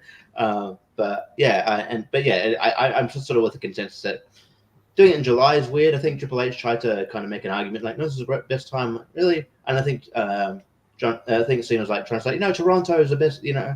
He tried to sort of say on the mic that Toronto it's the best place to do it in Toronto. I'm like, okay. I would think West Newbury, Massachusetts might be the best place to do it, but maybe I'm wrong. Probably Where he was Boston. I think built West from. Newbury plays Yeah. I wonder if he'll do the. I wonder if he'll bring back basic economics for a bit, like just for one. I could see him reviving the character one more time, at least for a match. He did it against the Elias thing one time. Yeah, So because that was squared. B squared. One more rap battle. B squared might appear in something later. Bring back Brian Hebner to beatbox too. But because basic economics was peak John Cena. That was great John Cena. I like that John Cena. But yeah. But good luck to him. From a guy who almost got released, like he almost did. Like he had, they gave him no character. They're just like, hey, go out there, and then they randomly found that he could rap on the bars and stuff. And he's like, ooh, and then his career picked up from there. To a guy who's like an old timer. Yeah, to a guy who's an old timer. It's great. I do feel like it's a bit like I think they kind of. I think they go too hard on especially Michael Cole goes too hard on that. Oh, he's a goat. He's a goat. Michael Cole, he's a goat. I'm like yeah, he's one of them, but I think Michael Cole goes a bit too hard on it, where it's like forced down. Like you got to think this. It's forced down your throat a bit, but I'm not going to deny he's one of them. But yeah, I feel like that's Michael Cole's goat. Let him say his praise. Fair enough. I just don't think it's I just don't feel like it's a natural.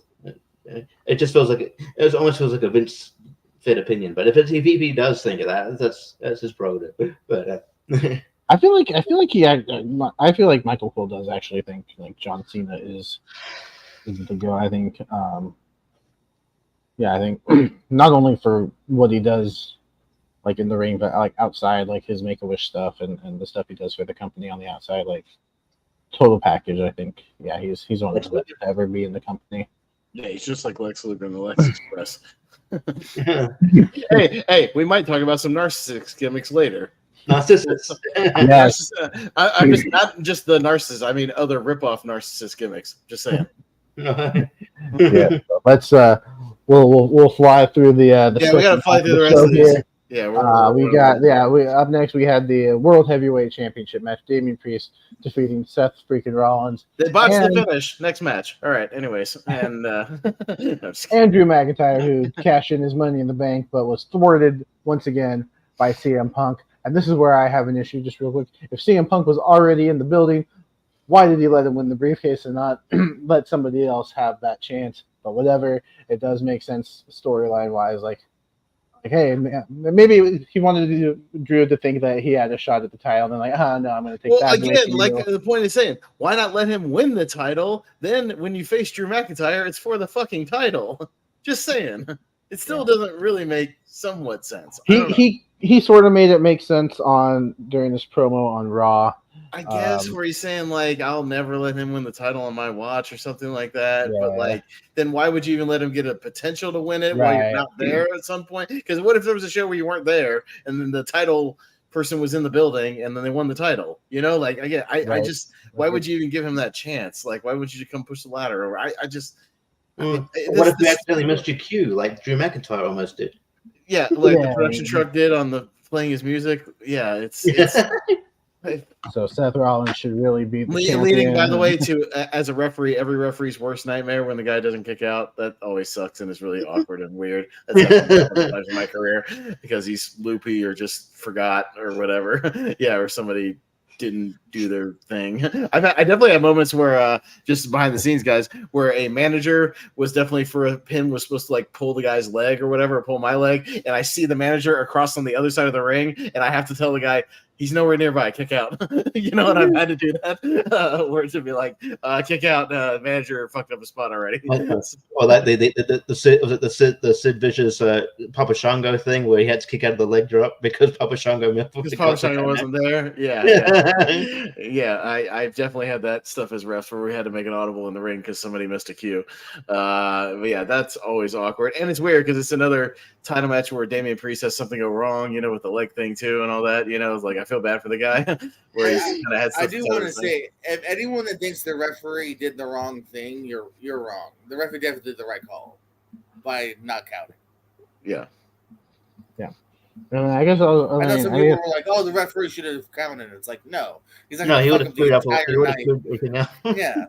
There's a difference if it was like a mid card match, like the whole Cody Rhodes. He referee tried to fuck on me, Or if it's like one of those things where they screw it up in like a hardcore title match, like who cares? You can fix that, like no big deal. Yeah. European title, something like that. Some low card title, who cares? No, You can fix this that. is a world it's a world heavyweight title match. Like you're not gonna count it and then go, sorry, Punk. Sorry, Drew. Sorry, like no.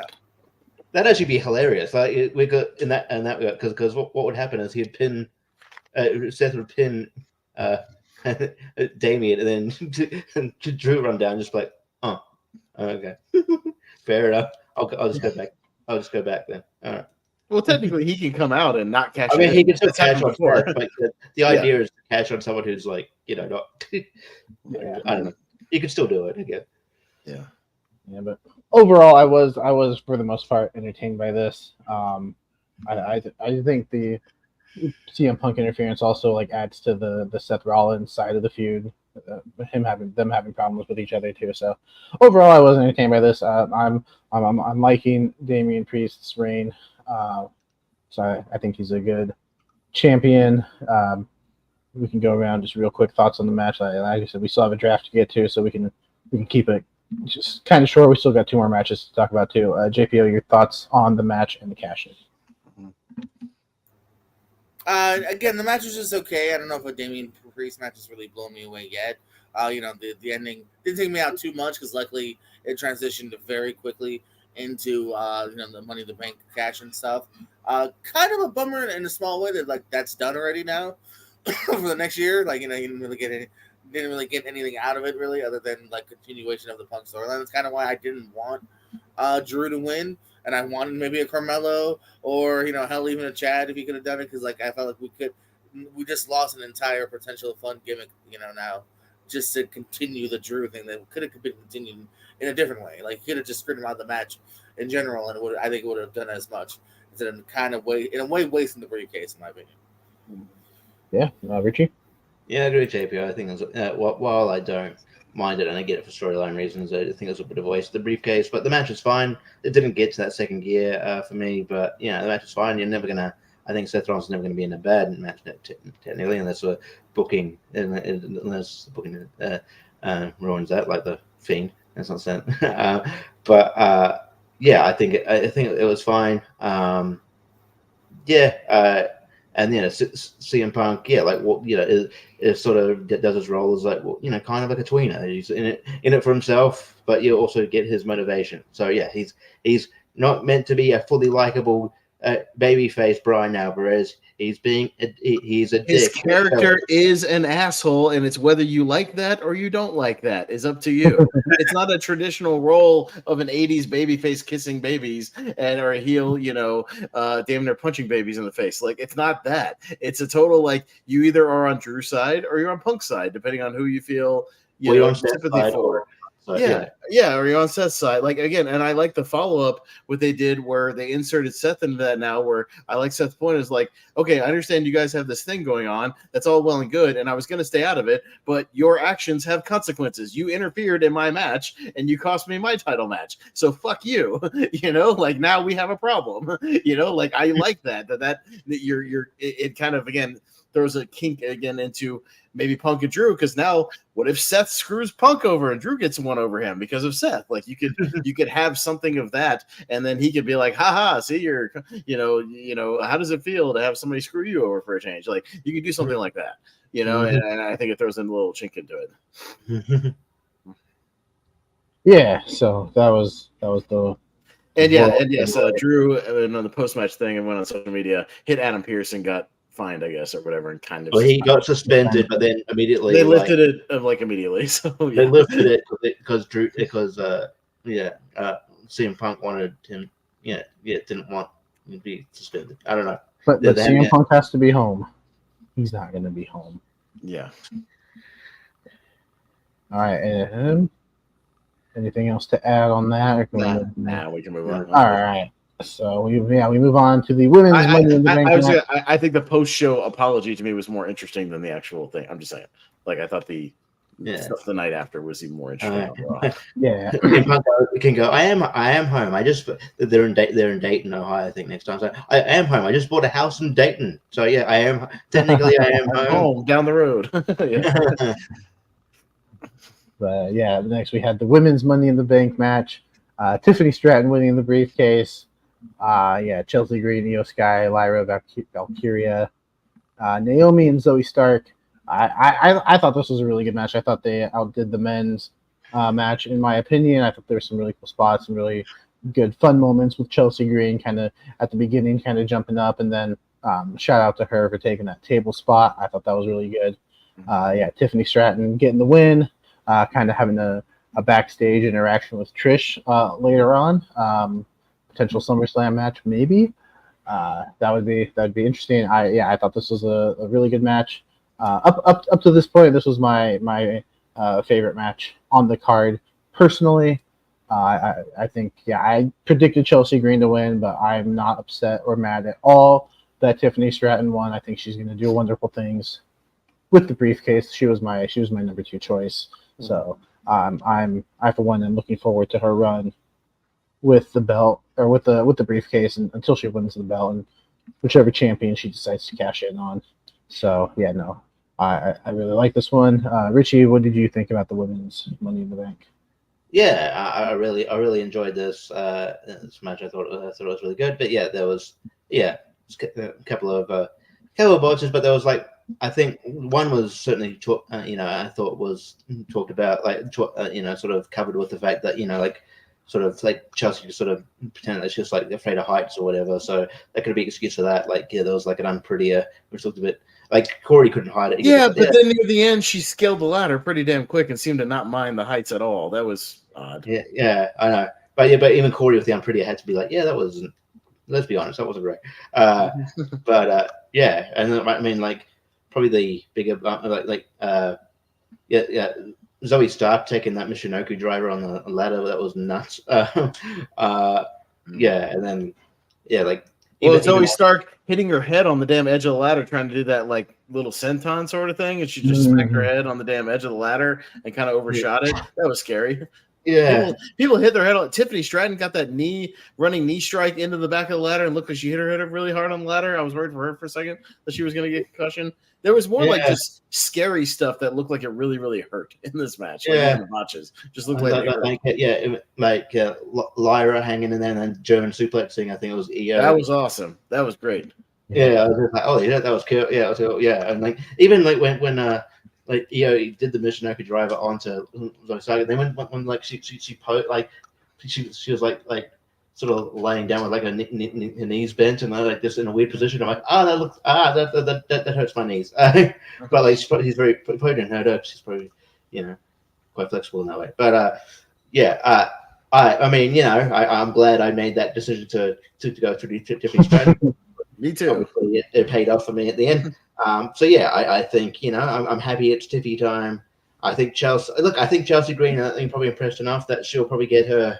I'm sure she'll have a run with title or maybe winning the bank next year. I think that there's just too much. I think there'll be entertainment there to have her money in the bank at some point.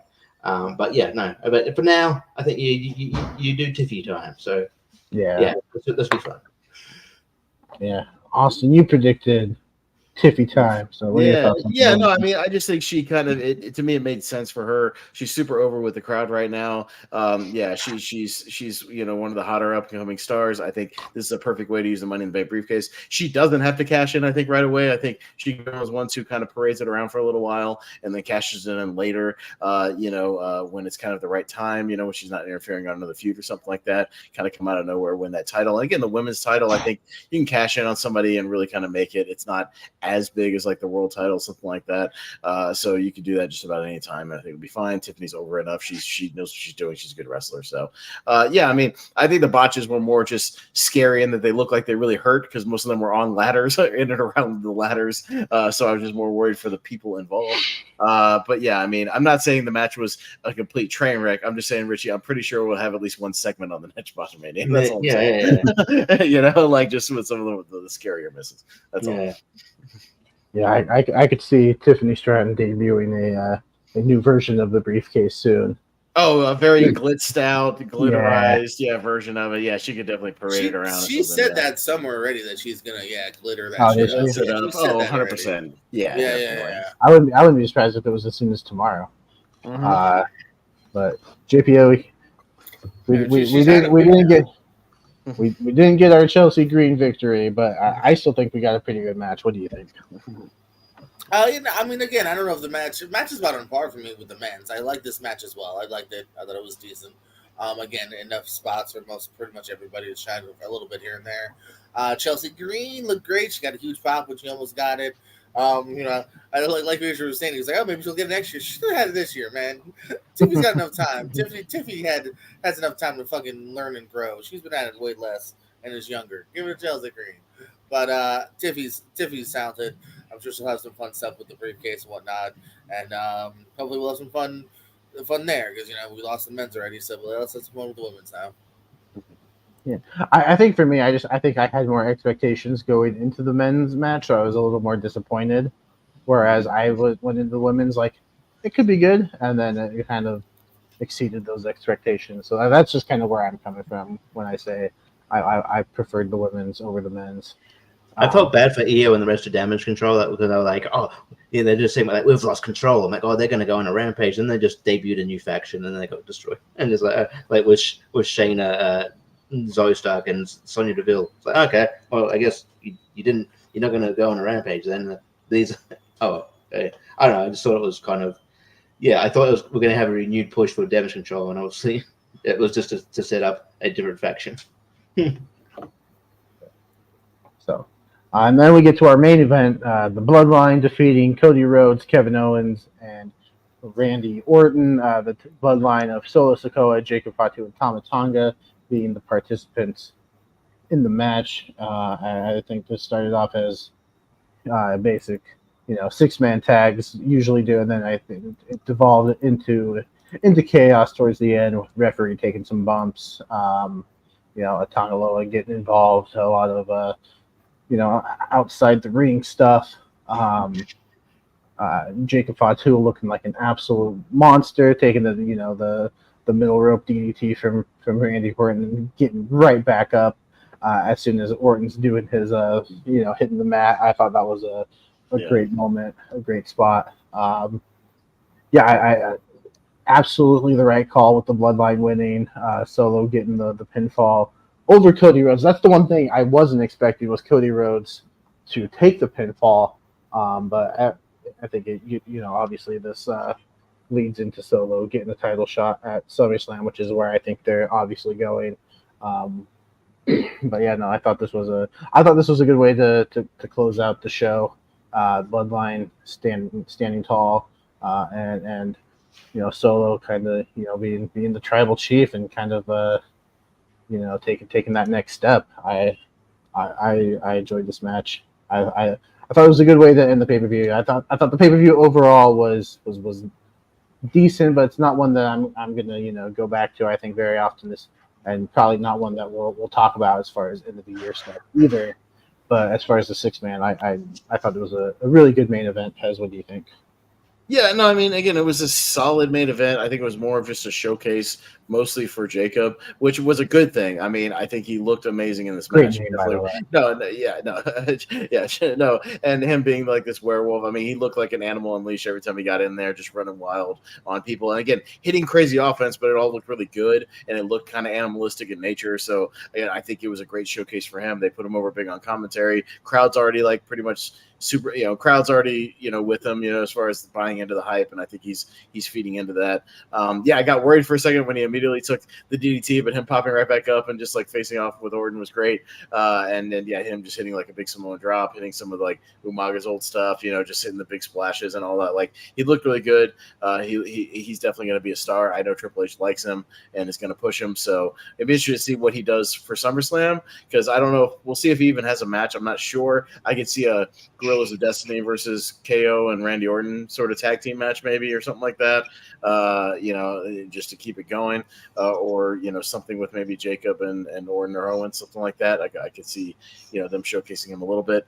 But yeah, it was mostly just a thing to get Solo to get the pinfall. Obviously, Cody will get it back at SummerSlam, maybe with a Roman Reigns appearance. We could be building up to that at the end of SummerSlam or something. I'm not saying he gets physically involved, but I can see them hitting that music, and Solo and him having, kind of a Solo in the ring, Roman on the ramp, face off, and him, doing some kind of, motion or something, and coming back. So, we could definitely see that happening. That'd be a good way to close SummerSlam and kind of, again, we got to start building this bloodline versus bloodline thing. I feel like it's time to start, reestablishing the other side of the bloodline now, especially now that we're in the back half of the year and we're going to build the War Games. So I feel like SummerSlam would be a good kickoff to get started on that, to start cranking the engines on the other side. There's plenty to do, like we said, with Jimmy Uso coming back, reuniting the Usos, the tension with them and Roman, potentially getting Sami Zayn involved, whatever. There's plenty to do, and we need to get it going, I think, at least at the end of SummerSlam. So I feel like that will happen definitely with that Cody Solo match. Yeah, for sure. JPO, your thoughts on the main event? Let me share my mood now. All right. It was good. I'm going to kind of end the way I began here. I did enjoy it here. I don't know. I guess because it's storyline-wise, it makes sense for the main event here. Good looking out, too, for Jacob Fatu. At first I'm like, oh, no, is he already getting beat up? And then luckily, he did the fucking no-sell return. So I think Fatu looked good here. Similar to kind of match some of the matches we've seen before here. So, again, I don't know if I love it. I'd go, really on my way to see it, other than if you haven't seen the Jacob Fatu match yet. But, yeah, I thought it was good. Hey, and I like the fact that JPO Corey Graves was acknowledging that Jacob Fatu's wrestled before in other companies. What a concept! He's not just some animal they pulled off the street, from the bloodline. Like, dude, he's like, no. If you'd seen this dude's matches, he's an animal in his other matches too. He's a great wrestler. They'll name drop the fact that Tom and Tonga were, New Japan Tag Champs. Champs. Destinies. Yeah, no, but not Camacho. Yeah, he's not Camacho. Camacho's the alumni section of the website. They're two different people. Right? Yeah, that's great. Richie, your thoughts on the main event? Yeah, I mean, Shawn Michaels even mentioned that Ethan Page is in AEW recently, so they do that. But yeah, no, I thought this main event was fun, and I thought the finish was the way it should do. I didn't think they were going that route, but yeah, I think that was the way it should do to build Solo up. Because before entering this story, he had a lot of losses, so it's good to sort of he's built out as a credible threat. Yeah, I think Jacob Fatu looks great here. I don't know if he really needs a match at this point. I think he'll probably just if Guerrillas of Destiny has a match, he'll just sort of be the outside enforcer, which is what he's sort of his label is in this faction. So yeah, no, real a fun main event. But yeah, I think maybe they were waiting for I read that Jimmy Uso just got cleared, so maybe they're waiting for that. So now they'll probably get that ball rolling, and we'll build a bloodline versus bloodline, which I'm guessing might be at our War Games at Survivor Series or something. So yeah. Yeah, so that was Money in the Bank. Overall thoughts, overall score. I thought it was a good show. I thought the matches were fine. Overall, I'd probably go like a 6.5. Pez? I'm in that kind of 6 territory. I think it's watchable. I disagreed with a few of the booking decisions. I like some of the booking decisions, so it was very 50-50. Again, it was entertaining overall. Just as a watch. At least I watched the replay, so I didn't watch all the bullshit Peacock stuff in between. I pretty much just watched the matches, so I didn't watch a whole lot of the in-between nonsense. That's kind of how I watch most of the Peacock stuff, unless it's a big show live. But yeah, I mean, 6 out of 10, not going to be again. You need to have like one of those big match of the year candidates to really, elevate it overall or something like that. Or just have some really good, solid, like 3.5, 4-star matches. And I think these all the matches were solid. I'll say, huh? Yeah, GPO. Oh, I was talking about the main event. Oh, we're talking about overall. No, it's nothing. No stinkers. So I can't say it's less than half, because there's definitely no stinkers here. Everything is good, very watchable. Again, it's on Peacock. if you got the $5, if you got time, go check it out. I don't mind. I definitely didn't mind watching it. But as far as just other pay-per-views, I think I've had either greater matches, maybe better storytelling, maybe better finishes as well. This is one where I do kind of organically disagree with a couple of the endings. At 6.2. All right, and Richie. Yeah, I think it was solid. It's definitely. I think the best Money in the Bank pay per view is still like 2011, and I think it probably won't. Be hard to top that really. So, but yeah, as in terms of the show, I think it's solid. I think there's been PLEs worse than this, but there's going to be there's PLEs better than this, and there's going to be PLEs better than this going forward. I think it was fun. There was nothing inherently bad. There was some booking decisions that were questionable. Some booking decisions I like, but yeah, I'm getting there. I'll give it a 7. Mm-hmm. All right, so that is Money in the Bank, and now for our main event, Pez, why don't you let them know what we're doing? Yeah, no. So we kind of, if you recall, just a few weeks ago, we did sort of a WrestleCrap bad wrestler draft. So we were just going for kind of the sillier draft, more laid back, where we're not necessarily fighting over some of the best of all time, like Jacob's draft. We're just having a little fun drafting some bad wrestlers. So this week we're going to do kind of a follow up to that, and it's one that we kind of threw out there as an idea, but there's more than enough to actually do it. So we're going to do a gimmick / bad character WrestleCrap draft. So basically, yeah. We're not necessarily drafting the wrestler here and their abilities. It's more so just the characters or the characteristics of the gimmicks. Strictly what we're booking here. So you could draft a good worker that had a bad gimmick, perfectly acceptable. The only real caveats here is that they had to have at least made some kind of television appearance, but they didn't even have to necessarily get in the ring and wrestle. Even just promos, vignettes, whatever, interviews, anything like that. Even if they didn't wrestle, as long as they had some kind of television footage of it, I'm totally fine with that. And also the rule of if the person gets drafted, they're off the table. That's off the table, because if a wrestler had multiple bad gimmicks, all those gimmicks are going to be considered separate. So if somebody drafts one of Ed Leslie's bad gimmicks, somebody else could draft another Ed Leslie bad gimmick. So all that is on the table. That necessarily the person isn't completely discarded once that goes. So we'll start with our standard 12, and we'll do our thing. So, but in order to do that, Jacob, I have something we have to do as a matter of procedure. Again, not that we're super fighting over this type of draft, or it really matters, but we're still going to take care of some business here. And just for purposes of laying out my piece of paper. Well, it's going to be close. Oh, Mr. Barber. 4. Okay. 4. For Jacob. All right, let's shuffle this bad boy up one more time. There we go. JPO, might be on you, sir.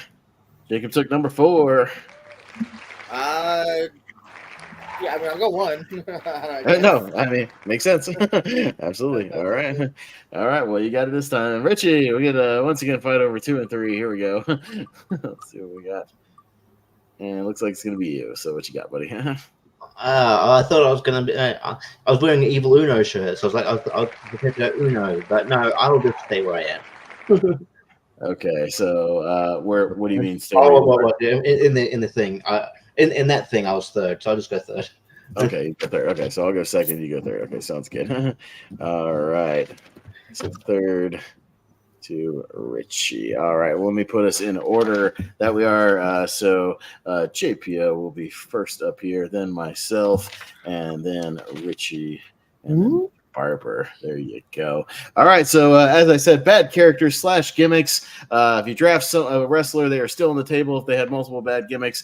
So do your worst. I would say do your best, but this time it's do your worst. Pull out whatever you can pull out. We had a lot of fun with the last one. Let's have some fun with this one. JPO, you got an elusive number 1 slot. Who's your worst of the worst? What you going to draft first? Oh, God, there's so many to choose from. Yes. I don't know. Give me the Giant. I think he's naked. I don't know. What is his gimmick? Giant Gonzalez. Didn't he go first last time? Just in general, like yeah, that. Yeah, no, it definitely counts. He had a body. It was a skull skeleton bodysuit thingy. A bodysuit thing. I don't know why. because they're explained, but you know. Covered up his junk with hair. Yeah, I don't know. That's right. All right. So that is your number one, Giant Gonzalez. He went first in the bad wrestler. This is the case of bad wrestler and bad character. So no, that definitely can cross over here. Well, give me another Giant. Give me the Yeti and his toilet paper. Give me the Yeti. Yeah. Goddamn mummy in wrestling, I guess. Yeah. The Yeti. The Yeti. Yeah, all right. As Tony Schiavone would say. Richie, number 3, and your first pick. You know what? If you ain't white, you ain't right. Give me Kerwin White. Oh boy! Wow, There you you can't say that. We just got The gimmick that we dropped immediately after Eddie Guerrero died. Because it was just too damn disrespectful. You should have known it was bad in the first place. It was disrespectful even when the man was alive. Yeah. God. All right, well, Kerwin White. That's always a solid one. Let me mark that off on my personal ones, by the way. I made a very long list. I did my research. I even sent it to a couple of these guys here just for if they forgot about some things. But Mr. Barber, you got a twofer here. What you got? Yeah, and I can't think of anything worse than taking existing gimmicks and trying to put other people in those roles. Mm-hmm. So my first 2 picks, I'm going to double down. I'm taking Fake Diesel and Fake Razor Ramon. All right. Well, that's always solid. Fake Diesel and Fake Razor. I think JPO even drafted those guys in the bad wrestler draft as well, right? So I did Fake Diesel because I had him fight. What was it? Fake Kane. yeah, right. Yeah. It wasn't so much the fake. It's just that literally on commentary they pass it off as no, these are the real guys. This is real Diesel. Yeah, and they turned JR heel for it. Yeah, it's just like, what are we doing? That more annoyed me than anything. So I had them next to each other on my little rough draft here. So there you go. All right, so we're back to you, Richie, for your next pick. Yeah. Look, I'm sure he's going to come up a lot, but I'll take one off the board. Give me Booty Man. The Booty Man, one of Ed Leslie's many bad gimmicks. Booty Man. All right, Booty Man. Yeah, the Booty Man, where Ed Leslie was, Brutus the Barber Beefcake was obsessed with his own ass. Yeah. Yeah, that was his gimmick, Jacob. I don't know if you ever saw that, but it was very bad. Like 1996. Yeah. And he wore tassels too. He's a tassel guy. So, all right. You know what? I'll go with mine, and I'll take another one that's offensive because the person wasn't the race that they were. Give me Akeem the African Dream.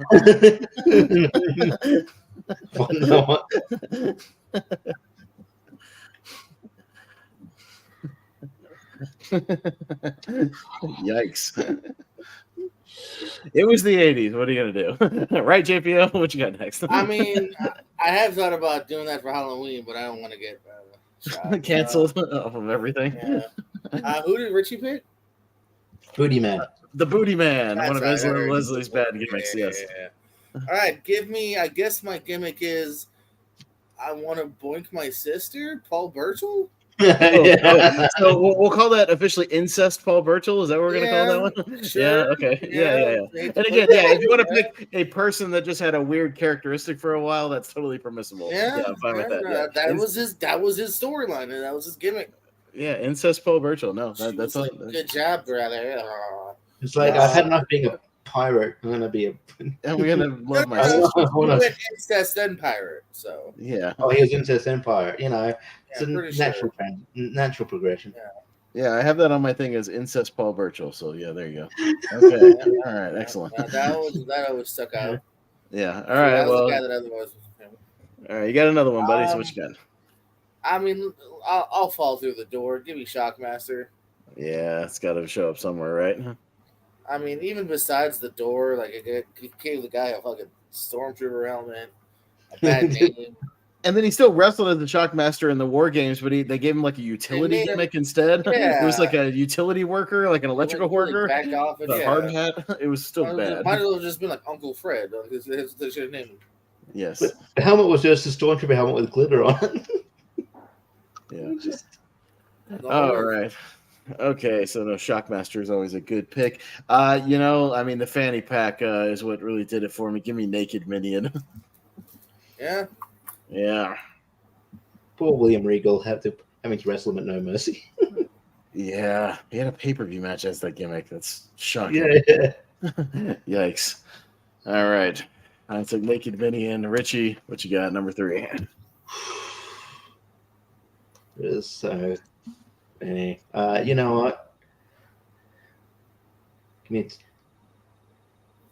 me the Johnsons. Hey, don't be stealing JPO's tag team gimmicks and matches. You know what? I had the Johnsons last time. We can share the love. That's right. All right. Well, he might not like me either then, because I'm going to take the dicks. Yes, you will. I lost all my cocks today. You should. All right. All right. What you got next, Jacob? And then I hated seeing him on my TV. I thought this was the worst era of him. I love what he's doing now. I think he's a really good announcer now. But heel Michael Cole. Oh God, I had that on my list as well. Yeah, I thought about shit that. out of me. Yes, that's absolutely eligible. Heel Michael Cole. That's what I have in my notes. Fucking obnoxious for like a year. Ugh. God. I think I just had Michael Cole in the notes, but you guys know what I meant by that. Like heel Michael Cole, like sucked. Absolutely. Yeah, it was very, very bad. Well, you know what? I'll take an equally stupid tag team. Give me... Oh, I'm sorry. Oh, I'm sorry, Richie. Oh, my bad. I'm sorry. I'm going to take another guy I like. I liked his work in TNA, but he didn't get off to a good start. I'm going to go Matt Morgan. You know, Stuttering Matt Morgan? Stuttering Matt Morgan. Yeah. We got this Jack Gregg looking guy. Yeah, let's make him stutter. Yeah, because that's always good. All right. Stuttering Matt Morgan is certainly a pick. Yeah, and I apologize for jumping out of turn, but I just was eager to take an equally bad tag team that had an equally bad gimmick. Give me the Ding Dongs. I forgot about them. Yeah. Their gimmick was they ran around the ring and rang the ring bell over and over again and wore dumb penis masks also. So, yeah. Give me the fucking Ding Dongs. All right. Gonna mark off a few of these off my list here. All right. Boom. Done. All right. Ding Dongs. All right. Going to you, JPO, for a twofer. All right, what'd you say just now? The Ding Dongs. Oh, yeah. Just want to hear you say it again. Yeah. Give me, and you might have hated her more, her second gimmick, because it was annoying, but at least it could kind of lead to like matches and stuff and heel. Give me Mole Jillian. I knew you were saying Just the singing was annoying, but this is just her first gimmick was she's a secretary and she said this giant ass mole. The end. It's just a thing until Boogeyman bites it off her face. All right, that's what we led to. Cool. And a la fake Diesel and fake Razor Ramon, when you can't get the real thing, just fucking make something up. Give me the Renegade. Give me fucking store brand Ultimate Warrior. Another guy I mentioned earlier. The last. That's right. I'll be honest with you. As a kid, it kind of worked. I kind of liked the Renegade, but it really was just all right. We'll fucking steal Ultimate Warrior. Call him something else. All right. Excellent. All right, so it's back to me, correct? I didn't want to jump out of turn. Yeah. All right, we're good. Yeah, you know what? I'll take another guy who, could be scary and mean when he wanted to, but anybody remember when Snitsky had a foot fetish and that was his gimmick? It's just randomly. Give me foot fetish Snitsky, and he just went around licking people's feet. Yeah, I'll take that.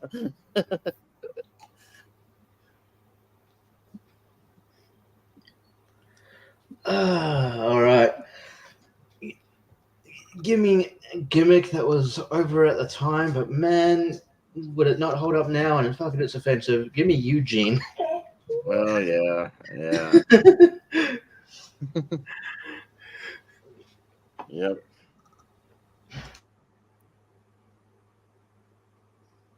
Mm.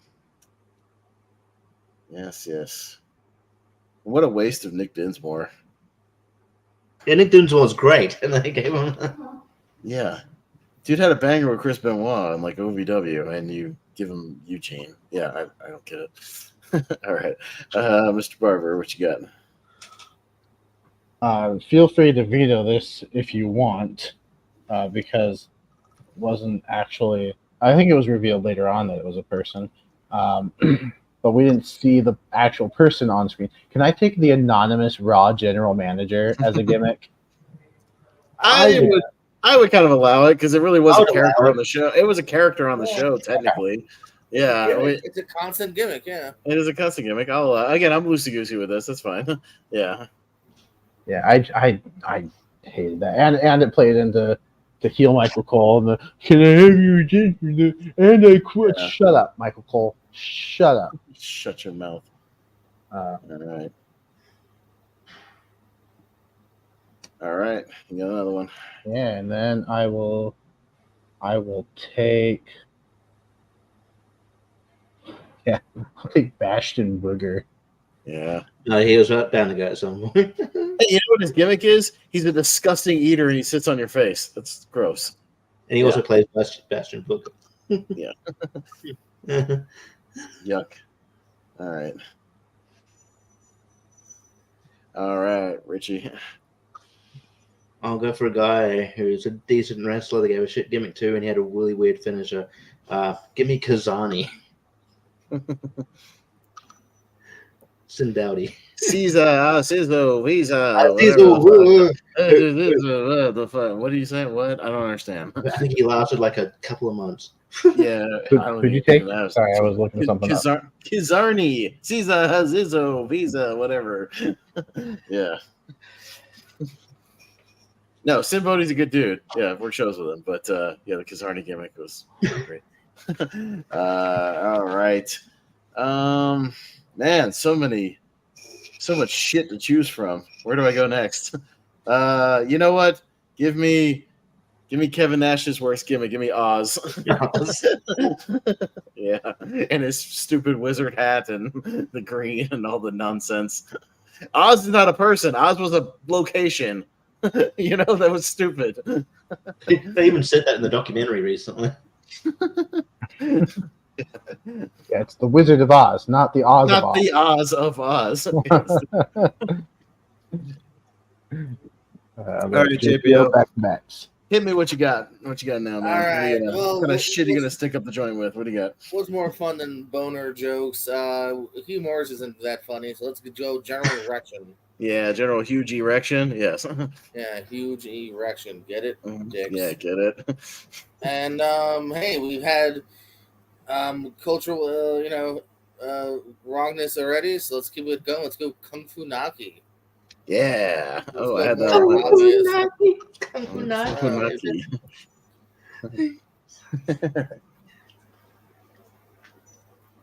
All right, Kung Fu Naki. I'll mark off Kizarni off my list. All right. There we go. Oh, I got another huge erection off my list. What? That was his name. Don't blame me. Blame Vince Russo. All right. As with most things, blame Vince Russo. All right. So JPO took General Huge Erection and Kung Fu Naki. Damn. So many great ones. You know what? Just because it killed his momentum from WCW and he never recovered, give me Stalker DDP. Which I just rewatched a Raw with my girl. We were watching it just a random, like Invasion era thing, and it happened to be the same one where it was Sarah versus DDP, and she completely killed his fucking everything in that match. And she pinned him right in the middle of the goddamn ring. Yeah, and just DDP never recovered. So yeah, I'll take Stalker DDP. Great. Yeah. All right. Yeah. There's a few ones I can go for. Go for this guy because I don't even know what his gimmick was. Give me Braden Walker. He made knock jokes. That was his gimmick in his two promos. No, it was something. All right, yeah, Braden Walker. The Ring of the Hawk Braden Walker best of DVD thing was hilarious. Did you ever see that? Yeah. You know, he's like the best of Braden Walker. The one backstage promo, the next backstage promo, this 2-minute match, the next 2-minute match, another 3-minute promo. Yeah, it was great. All right, Mr. Barber, what you got? Yeah, again, feel free to veto because this wasn't really a gimmick as much as a character choice on this specific night. But I thought it was absolutely terrible. Can I take blackface X-Pac? That one wasn't that more of like blackface, like parody DX? Yeah, that was just parody DX at one time. That wasn't really a gimmick. I don't think it was really a character choice. It was just a joke that doesn't hold up parody thing. Like, I don't think it was really a character choice because it's not like it's just they were just doing a parody. Like and it was just a joke. I don't know. I mean, feel free to override me, other you guys, Richie and JP. I would veto it because I don't think it's so. I think it's a one-nighter throwaway joke. Yeah, I don't know. No, that's fair. That's fair. Just in bad gimmicks / whatever's like that one's. Well, because technically Triple H was in kind of blackface too, darkening up to be The Rock a little bit. You know. Yeah, kind of. He kind of was. I'm looking at the pictures. Yeah, he probably was in the tanning bed a little longer than normal. Yeah. But yeah, we were talking bad gimmicks and stuff. Like, I don't know why blackface Sean Waltman popped into my mind. Yeah. So with that, instead, I will take. You know who else was a one night joke? Well, for the most part, the Gobbledygooker. Yes. Mm-hmm. Oh my goodness. Mm-hmm. All right, Gobbledygooker. All right, what else you got?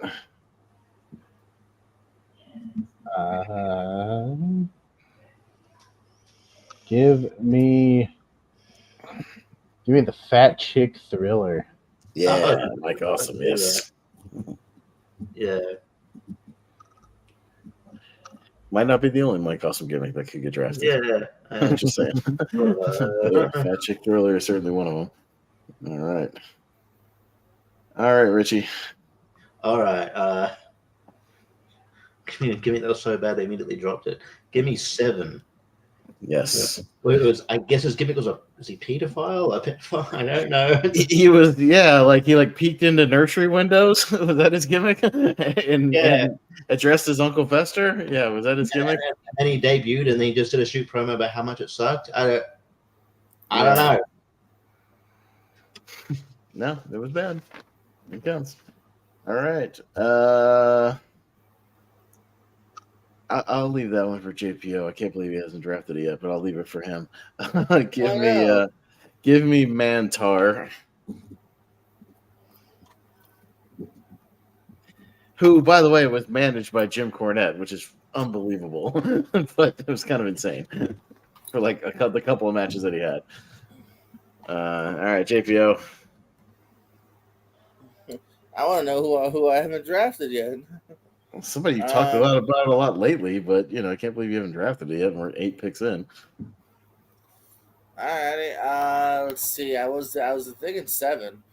Richie got that before me. All right. Let me. This guy was a really good at promos, so I feel bad picking him. And my favorite promo of his was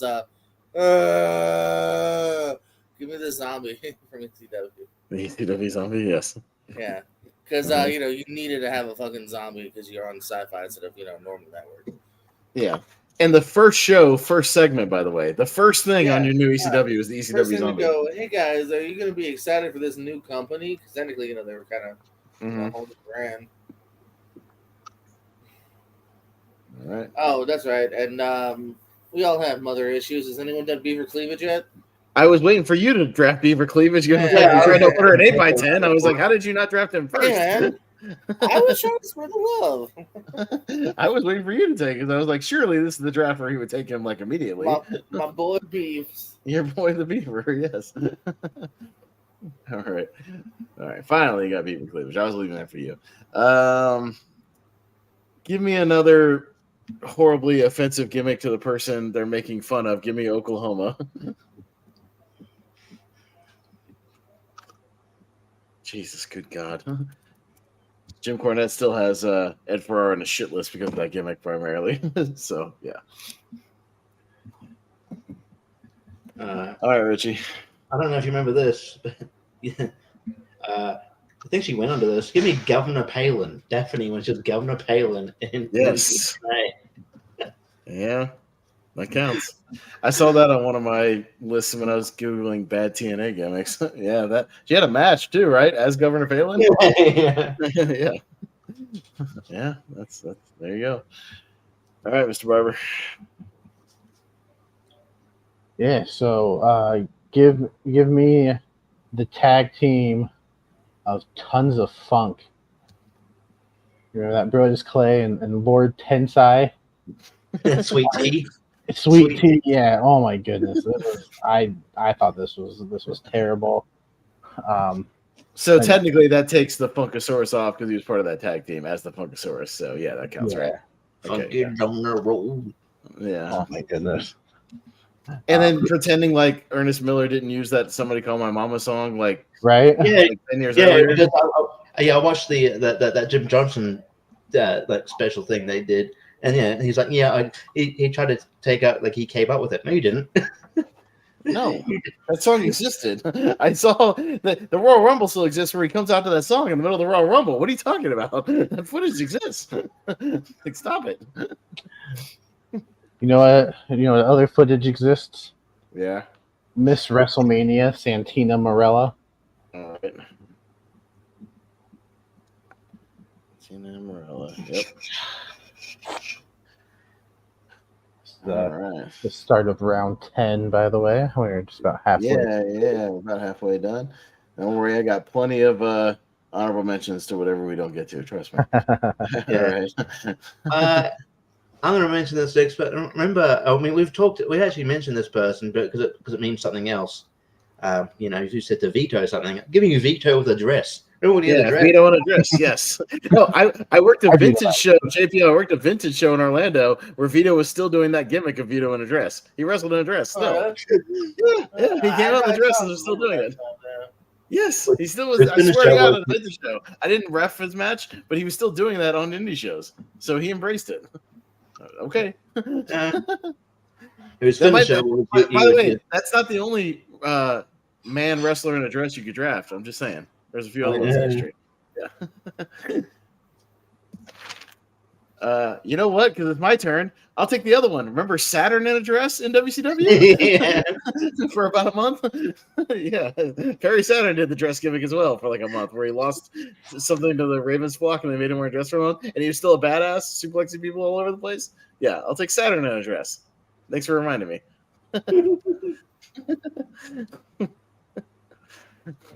All right, JPO, you're number 10, and then going into the back half of number 11. All right, let's see. Oh, some good options still left on the table here. We'll double check. Am I still here? Oh, yeah. All right, good. Okay. Has anyone done Vince McMahon yet? Which version? Take your pick. Creepy touching my employees version, like the Stacy or the Trish, or maybe Trish. Making out with Tori, or making Trish bark like a dog. Vince McMahon. Making out with Vince, Okay. yeah. We'll just say old man creeper Vince McMahon. Yeah. Okay. That doesn't narrow it down enough. That's fine. He did that multiple times. He did that multiple times throughout his career. So we'll just say creepy old Vince. How about that? So I'm fine with that. Creepy old Vince. Creepy old Vince and his genetic jackhammer. Yeah. All right. Keep it running, JPO, for number 11. What you got? All right. Let's let me have Slam Master J. Yeah, I saw that I forgot about that until I saw that on a list somewhere. Wasn't that Jesse from Jesse and Festus? that is- Jesse. That is the famous Terry Gordy's son. Right, Yes. yeah, right. Go. Landmaster J. That's right. All right. Okay. All right. Well, she never wrestled, but it was ridiculous every time with her and her moo-moo. Give me Shelton Benjamin's mama. Somebody come, mama. No. Yeah.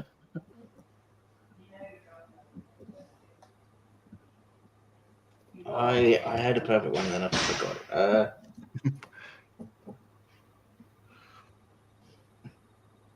Damn it. I had it in my head. Shelton's mom is a good one. God, let's go. Actually, no, I remember now. I think he did. I think he did this on TV. I can't remember. I'll just do this line. He's gonna puke. Hey. Did he actually do that on TV though? Did he do it on TV? I don't know. That's Okay, why. I want to say I think he wrestled his puke. I don't think he did the gimmick. Like I don't think he ever actually puked though. Did he? Okay. JPO, help me out. I think he wrestled his puke. Did he not? Did Draws wrestle his puke? JPO. JPO? I do feel he was billed as puke at some I point. thought he was at least billed as puke at least on one Raw, but he didn't actually puke though. But if he was at least billed as him in the match, I think it would count, right? I'm pretty sure he did. I think so. No, I definitely do feel like there's photos of it and like yeah. Okay. I don't know. Cage match just lists Darren draws off and draws, but I'm with you, man. I can picture him being puke. I'm pretty sure he did at least pretty one sure match it's as puke. At least one Yeah, initially. match, I think right? initially came in as puke, and then they Yeah. draws. Yeah. Hold on. Let me... Damn it. Yeah, I could have sworn I saw at least one Raw where he did. I don't know. Might just be in theory.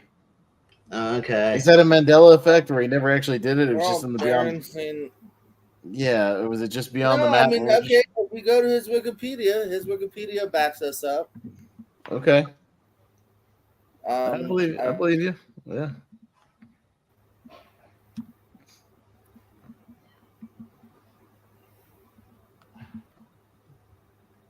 Can't believe we're deliberating on puke.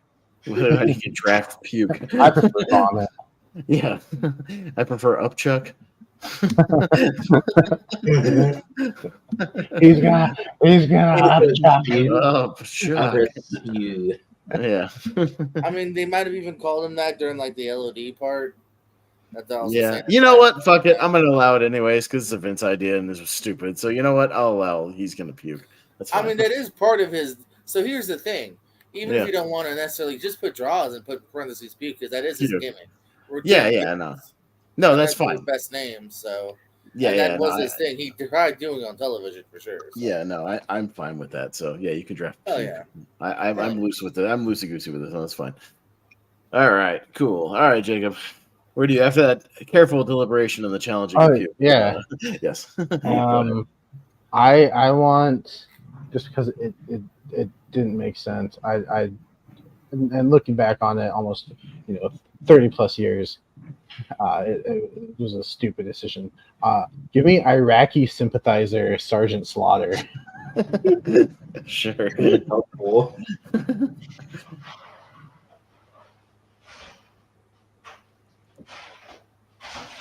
Iraqi sympathizer Slaughter. Yeah. No, that definitely works.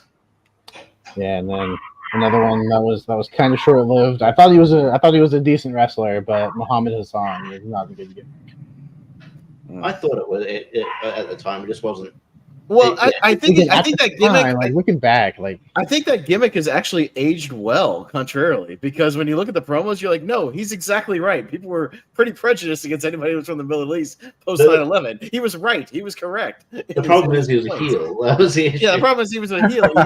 His promos, when you watch his promos now, they come off as babyface promos. Like, no, the guy can't walk into a 7-Eleven or anywhere without being like spit on for just being from the Middle Eastern looking. Like that, those promos have actually aged well. Go back and watch him. He's making a lot of legitimately babyface points, but I understand you drafting him. No, making him a heel was weird. Yeah. Chris Van Vliet did an interview with him recently. I think he's like a school principal or something like that. School principal now. He's doing fine. Yeah, he came back to wrestle like one match in like Jersey or something for like one show. Yeah. Like one time, yeah. But I will say, dude got a lot of heat when his music would play. I'll give you that. Yeah. Oh, dude, yeah. The boos were, and it only re-emphasizing his promos and how right he was. Actually, that they were just prejudiced because he was from the Middle East. All right. So you took sort of two similar kind of gimmicks: Iraqi sympathizer, and then sort of vaguely Middle Eastern gimmick. All right, Richie. You remind me of a gimmick. Then I'm going to take a similar one as well, just simply because of also his entrance at one point was so offensive. It's so interesting. I'm going to go TNA. I'm going to Sheikh Abdul Bashir, which was Davari. At one point in his entrance, it literally had a sound of a plane going into a building. I swear to God, go look at that. Look it up. Was that a Russo thing? Probably. I don't know. But yeah. Sheikh Abdul Bashir, and it wasn't. Yeah. Again, it was a thing where he's making good points, but he's a heel. But also, hey, I'm Muslim. Just because I'm Muslim doesn't mean I'm terrorist, but I'm gonna have like bombs and a plane crash in my entrance music. So I'm gonna reinforce the stereotype myself. You said yes. Yeah, excellent. All right. Well, going in a completely different direction. But speaking of entrances that were very bad, give me Man Mountain Rock and his fake guitar playing.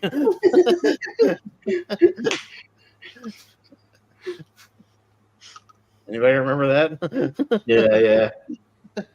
Got annoying real quick. All right. JPO, back to you, sir. It was kind of a shitty gimmick, but so was this one, TL Hopper. Oh, the plumber. Yes, and his plunger. Yeah. You could do a whole one of just bad 90s gimmicks, by the way. Yeah. Just, yeah. Anyways. Oh, you mean like Hervina? Sure. That's what I mean. Harvina, yes. Women's champion, Harvina. Yeah. Mm-hmm. All right. Cool. So TL Hopper and Harvina.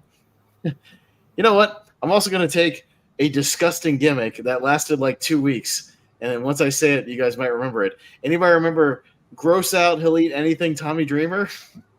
Yeah. Where he'll eat hair off the barbershop floor or drink the Undertaker's spit cup and enjoy it, or just eat shit off the floor or eat garbage. Anybody remember this? He did this for like 2 weeks, got destroyed by the Undertaker, and then we never saw him again. I'm going to take Tommy Dreamer, Gross Out Tommy Dreamer. That's what I'm going to call it. Yeah.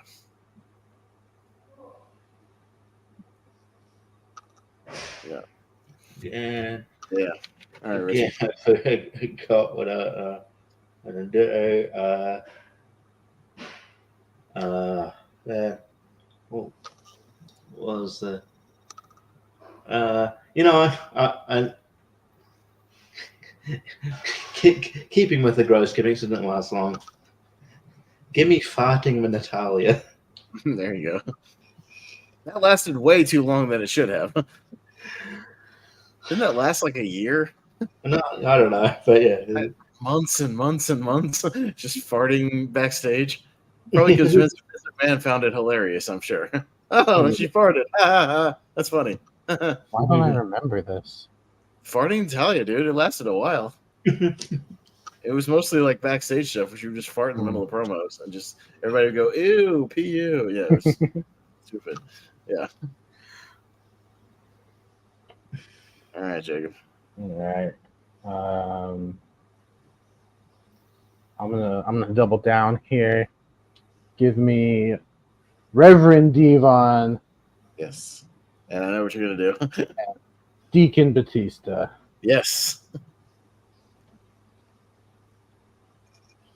Hey, we got this guy that looks amazing. Let's just give him the Deacon little offering box and just have him walk around and look like a moron.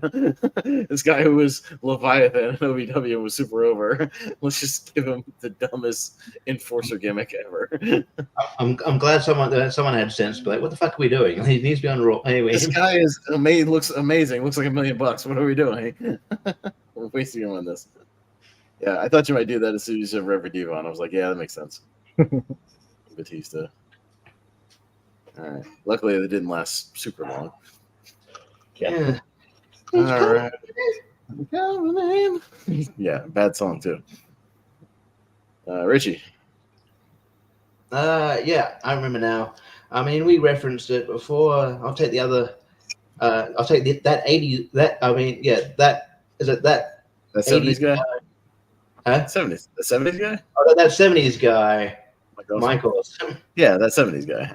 That 70s guy, Mike Awesome. Yeah. They couldn't let Mike Awesome be Mike Awesome. Well, they did it first for like 2 months. He was the career killer, and that was like just regular Mike Awesome. Yeah, and it was like then Russo came in and it's like he's got to have a character. Let's make him that 70s guy and drive a bus and wear tie dye because that's much more intimidating.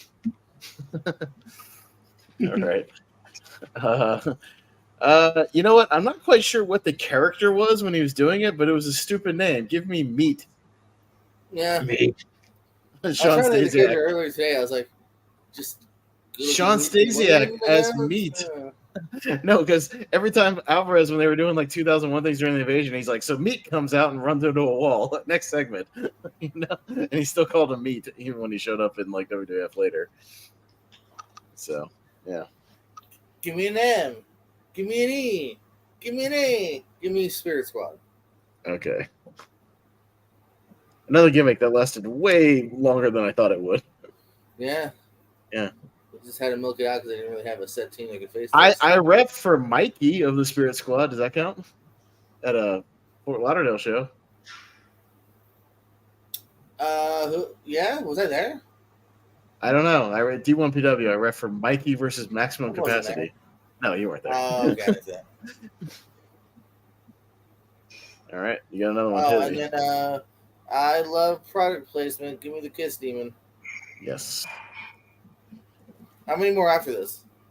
That was number 15.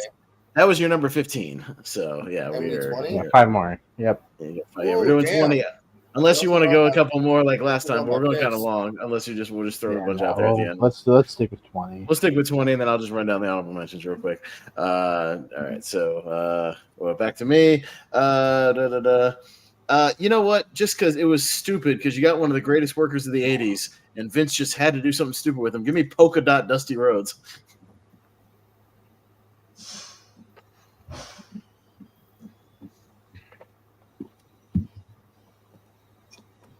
All right, Richie. Yeah. Again, had one in my head. I don't know what's going on with it today. And now here to go. Hang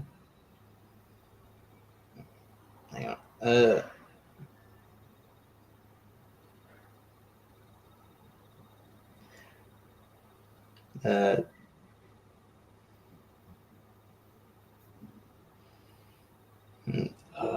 Actually, no, yeah. That's what I was going to do. You mentioned him just before. I'll go the other gimmick. Give me Planet Stasiak. That was the other gimmick that Sean Stasiak did. It came back. Remember, he's like, I'm Craziak. I'm Planet Stasiak. And he was just a goof. I mean, it's not going to go anywhere. I forgot about Planet Stasiak until you just said it just now. I forgot that existed. Oh, I'm wacky and crazy, Sean Stasiak. Yeah, that's okay. All right. No, that counts. Jacob.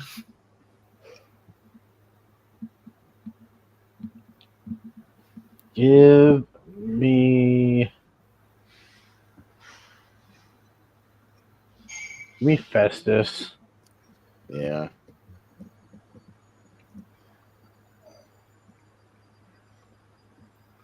Didn't CM Punk try to explain that away in the Shredder Society by saying that was like his alcohol addiction or something? Like they actually acknowledged it.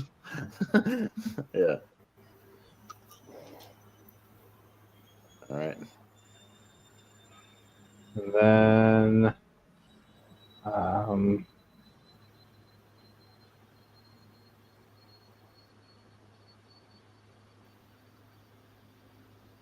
give me. It was so bad. I don't know if you noticed this, Pez, but you wrote him down twice on the list. Oh, did I? Yeah, must be bad. Arachnaman. Yeah, Arachnaman. That got him sued by Marvel Comics when they did Arachnaman. He got sued. What? And Filthy Tom Lawler brought it back for the Battle Riot. Just recently. He kind of pseudo dressed up as Arachnaman when he came out like 4 different times.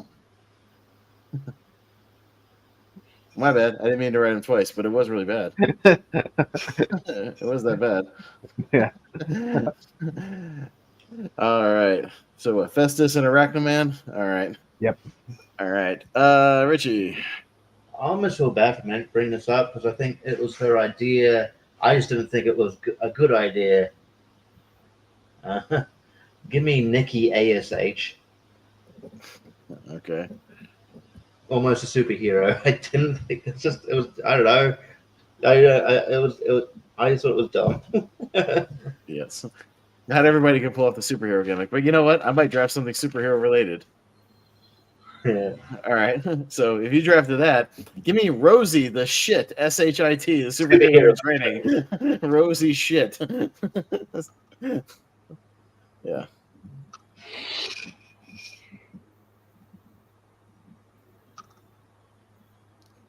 Because I like the Hurricane. I'm not going to draft the Hurricane. I like the Hurricane. Yeah, I do. That was a good superhero. No, that was a good one because he actually played into it and made it fun. But yeah, Rosie superhero in training sucked. So did the tag team. JPO 16 and 17. Has anyone done Crazy Poem Hiding Right? Nope, but you can. I was thinking about it, but you got it. Poetry hiding right. I'm with it. Yeah. Okay. Maybe gonna molest Michael Cole hiding right. Yeah, definitely. Yes. Mm-hmm. And I got an outside the box one. I'm Okay. gonna throw out there. Give me Doink the Clown parentheses random indie guy, as in like all the indie doinks. Indie doinks. That's all I'm writing down. Like fake doinks around the indie scene? All the Okay. fake indie doinks where just they advertise Doink the Clowns on the show and it's a random fat local jobber with some paint on. And it's not what's his name? It's not. Yeah, no. It's not a knock on Bourne. No. Yeah. It's all the random indie doinks that were around, and I've seen them personally when growing up. They were on my first show. That and the Executioner from WrestleMania 1 were both on the first indie show I ever went to, which again were just random locals in a mask or face paint. Oh, of course. Yeah, it's an easy one to fake. Yes, and average. Yeah, exactly. Yeah. Yeah. No, that's cheap. Cheap and bad. Even I was like, is that fucking? I don't know if that's Doink. Like I was 6. I was like, I guess it's Doink. I don't fucking know. No, it's not.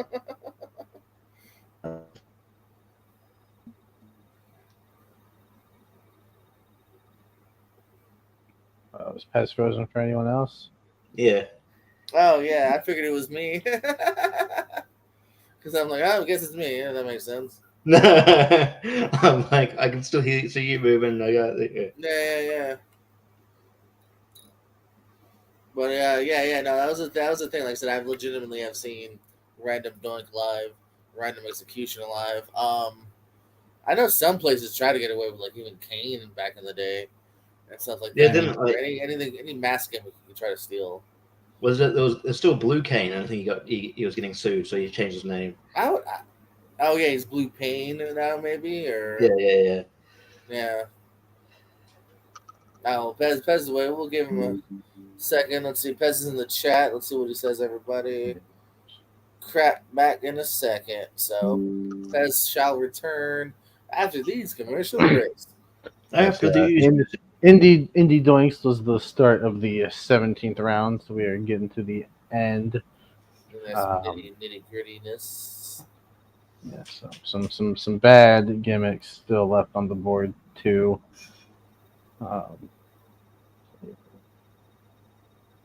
We'll see what happens. Yeah. Thoughts on Ethan Page as NXT champion? Do you think it's too soon, or do you think it's the right move? I mean, you could argue too soon, but I think Ethan's super talented. I'm glad that he's found another place to apply his trade. I've been a big Egon fan for a little while now, so I'm down, man. Put the machine behind him. Let's do it. I love the way he won the match too. Like keeps Trick looking strong, but Ethan Page is a champion. Yeah, no, and he's the kind of shit heel that doesn't bother him. Hey, I got the title. I don't give a fuck I don't care how I got the title. I got the title. So I'm all for it. I think he's a cool dude. Yeah, I don't mind it. Gave me a free autograph once, so I like him. Yeah, I know. Like again, I always crap on him, but like Brian Alvarez was like into Javon Evans, like just beating everybody. I'm like, he's only been in the NXT for 3 months. Like, just cool your jets on him for a bit. I had modem issues earlier in the night, and it's been good for the last 4 hours, and now it decided to start screwing up again. So hey, just now. We filibustered about Ethan Page. I am so sorry. And then it rebooted like 3 times trying to get back on. So sorry, guys. My apologies. I know we're already running long, and then I screwed up. All right, so good. We each have full. We're at the start of round 17, so we're near. Okay, gotcha. JPO went last time I said with the fake doinks on the indie scene, right? Yep. So okay. On you. Fuck. I hope it's not screwing up again. I froze again. So please hang in there, good modem. Damn it. I'm running the stream. It's not good. We'll fly through it. No explanations. Let's go. Nails. Anyways, go ahead, Richie. All right. My next one is more so the reaction to the gimmick, and they were heels, and they wouldn't fly today. Remember the Rainbow Express in TNA? Where it was like, oh, they're gay. Get them off TV. Kind of like the Christopher Street connection in Ring of Honor. Yeah. Yeah. Ew, they're gay. Yes. Yeah. Don Bless was even like, yeah, get them off. They shouldn't have this. I'm like, why? All right, Jacob. Give me the Good Father. Mm-hmm. And then give me. I'll go back to back. Same guy, Papa Shango. There you go. I was gonna say he's got multiple, really. Ones that he's publicly crapped on as well in interviews. All right, Richie. Back to you, Richie. Yeah. Give me a Zodiac. Yep. Another Ed Leslie bad gimmick. He's got multiple ones also.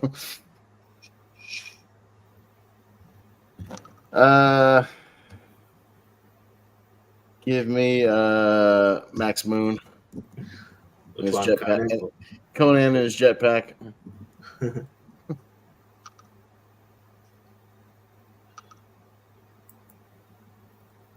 All right, JPO, 1819.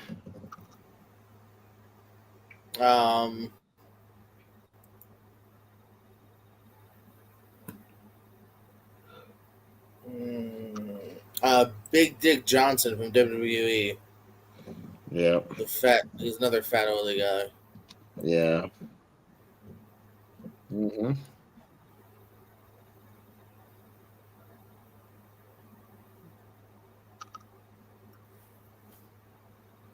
All right. Here we go again. 19. Again. Give me Brutus Magnus. He was a gladiator. The fucking gladiator and like not a great wrestler. Gladiators. TV run. Yeah. There you go. Brutus Magnus. Good pick. All right. I wrote Papa Shango twice on mine too. I don't know why. I wrote him next to the Good Father, and then I wrote him again by himself. That was how bad that one was too. All right, Richie. Oh no, I'm sorry, it's me. My bad. You go. Oh, now I'm skipping myself. You know what? I'll take Perry Saturn again. Give me Moppy Perry Saturn and his concussion. Moppy. Yeah, because concussions are funny, right? Everybody, it's funny when somebody gets a concussion and doesn't know what they're doing. I don't know what they're doing. Yeah. Very, very. That's hilarious. All right, Richie. Pivot then, because that makes me think of another gimmick that was in poor taste. Remember when again he could team with another guy I drafted before. Remember Stuttering Goldust when he was electrocuted? Oh, electrocution Goldust. Yeah. WrestleMania. Yeah, the one with Triple H where he's just laughing at him the whole time in the middle of the ring. Triple H. Yeah, no. Yeah. All right. Jacob, 19 and 20. Finish out your list. What you got? Give me Big T. Yeah. They had a match for the rights to the letter T. That happened in WCW. That's stupid. You can't own the alphabet. That's dumb. Right, Vince Russo? That's stupid. And then I'm going to say something that I think might be a little controversial because it's a current gimmick, and I think it's stupid. I think it's terrible. I don't think he should be doing it. I don't like the Learning Tree, Chris Jericho. I don't like him. Learning Tree, Chris Jericho is my final pick. Hey, guys! All right. All right. All right. I mean, I'll just mention the other one of my honorables, but if you're gonna be controversial, I'll be a bit controversial because I know people who like this gimmick, and it's also a modern gimmick, but I just don't get it, man. I don't think this gimmick works. I've said it before. Give me Tony D'Angelo. The fucking gimmick. I think this gimmick sucks. Oh, fuck in your face. I hate it. Family. It's dumb.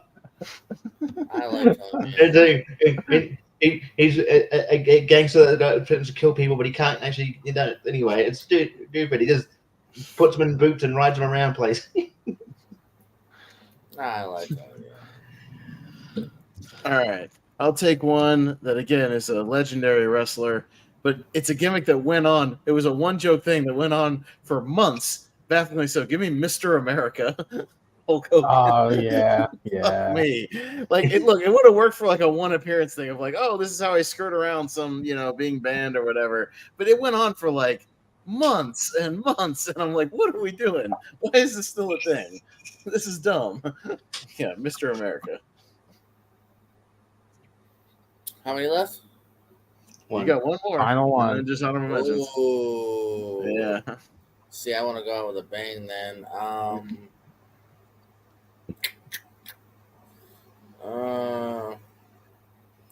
right, fuck Floating it. barbed wire match in AEW. Oh no.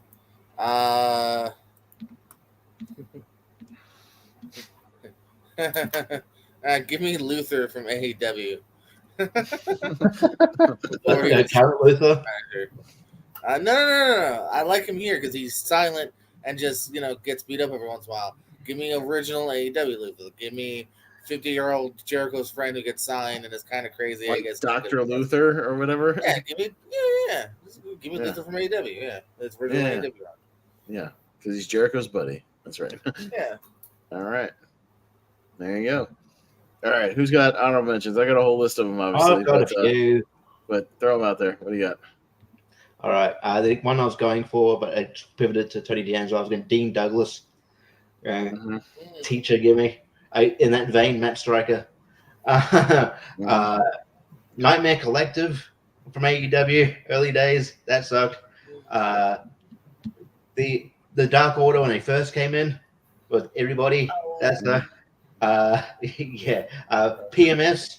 Remember the tag team PMS with the women's tag team PMS. That wasn't great. They're pretty much the Becky Lynch when she was an Irish. I have it down as River Dance, Becky Lynch. River Dancing Becky Lynch. Yes. Yeah. So that was bad. I mean, some of the other ones probably going to mention anyway. Whatever you don't mention, I'll mention in mine. So I'm marking it off as you say them. So just go ahead. Yeah. Dr. Stevie. Mhm. Mexicals with the lawnmower, really offensive gimmick. Not great. Cute Kip when they tried to make him Cute Kip, that was I don't know. Didn't have, that was weird. Yeah. Those are sort of ones I can think, but there's probably plenty of more that I'll be like, oh yeah, that was a head cheese. Remember that one? Al Stowe and Steve Blackman.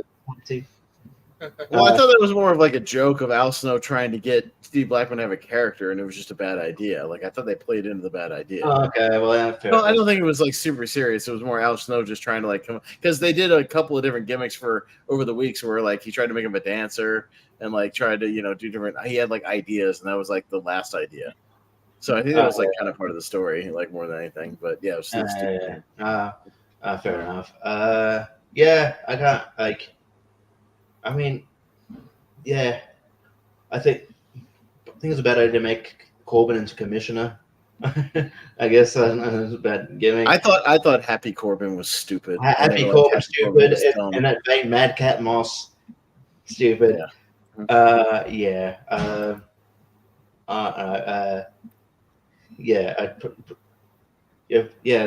So there's probably others, but I'll let other people answer. Oh, I've got a million of them. I was just, if you guys want to shout out any specific ones, JPO, any specific ones you wanted to shout out that you would have gone to next? What you unfreeze? Or Barber? No, I don't really have any. So okay. Yeah, I'll just run down some of my list then. So there's the Goon, the hockey player, stupid.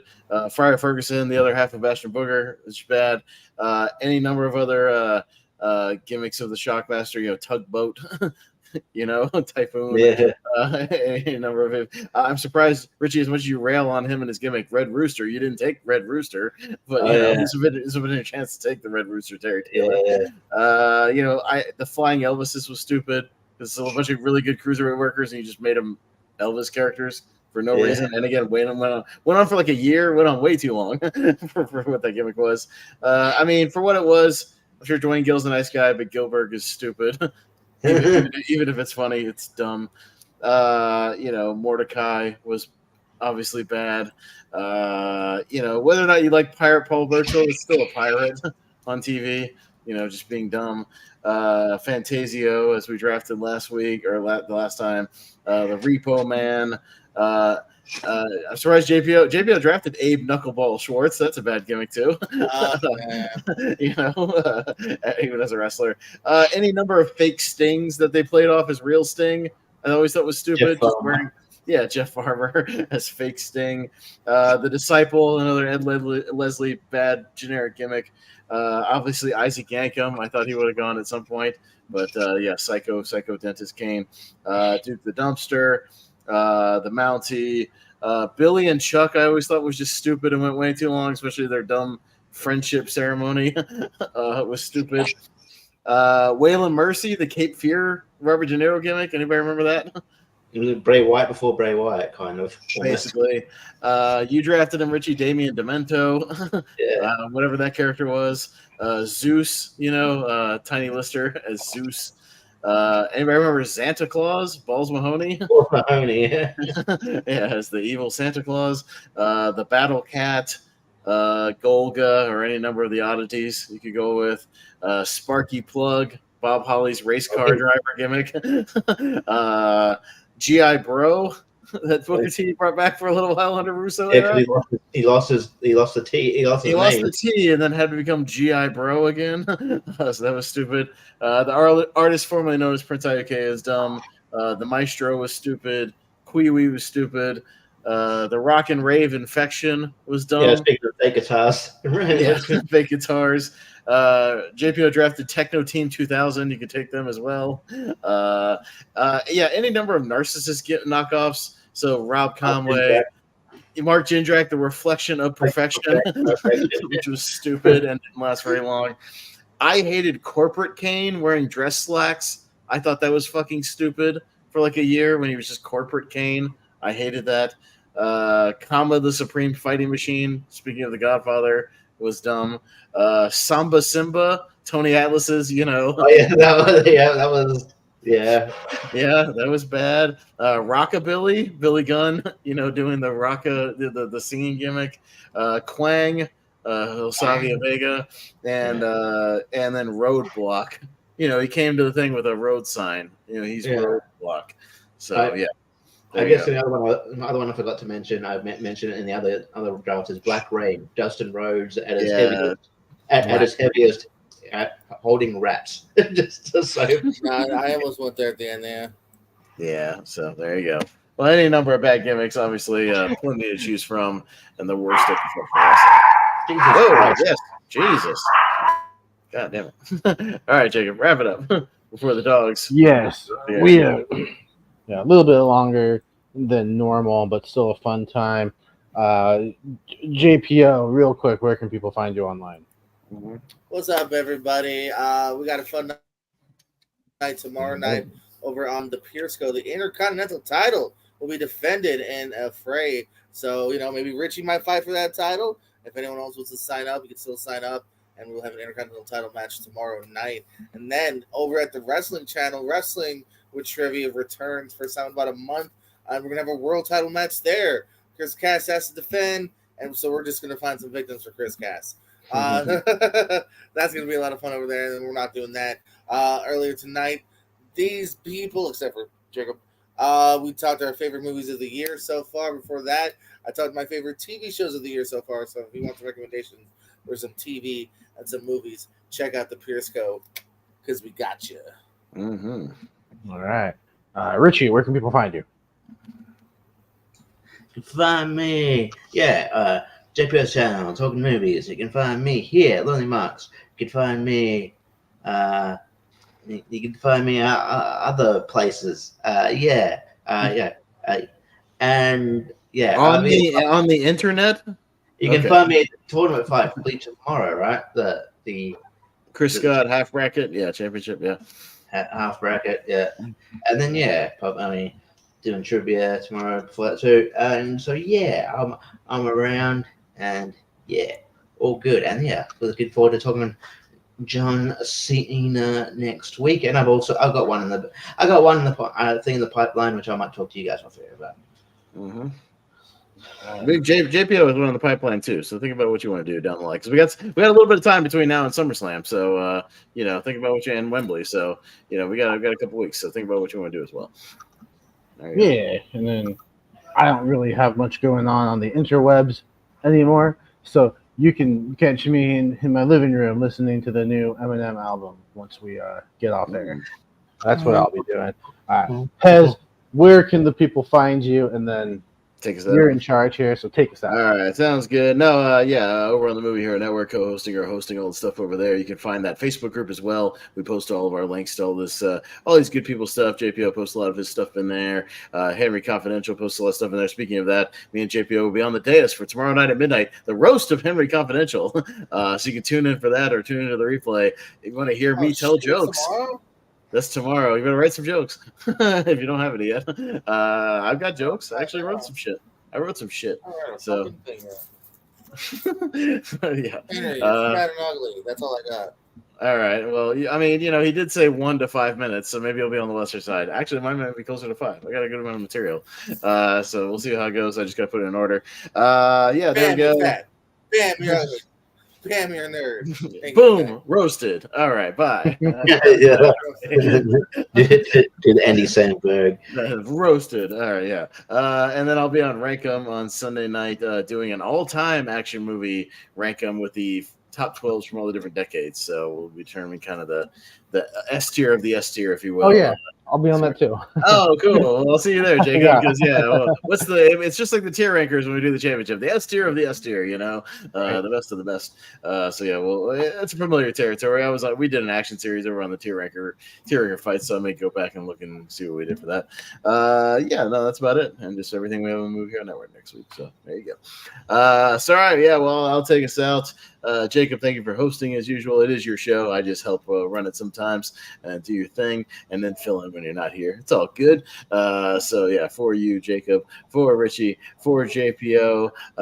We'll see you next time. We believe in Joe Hendry. Say his name and he appears. I believe in Joe Hendry. I believe in Joe Hendry.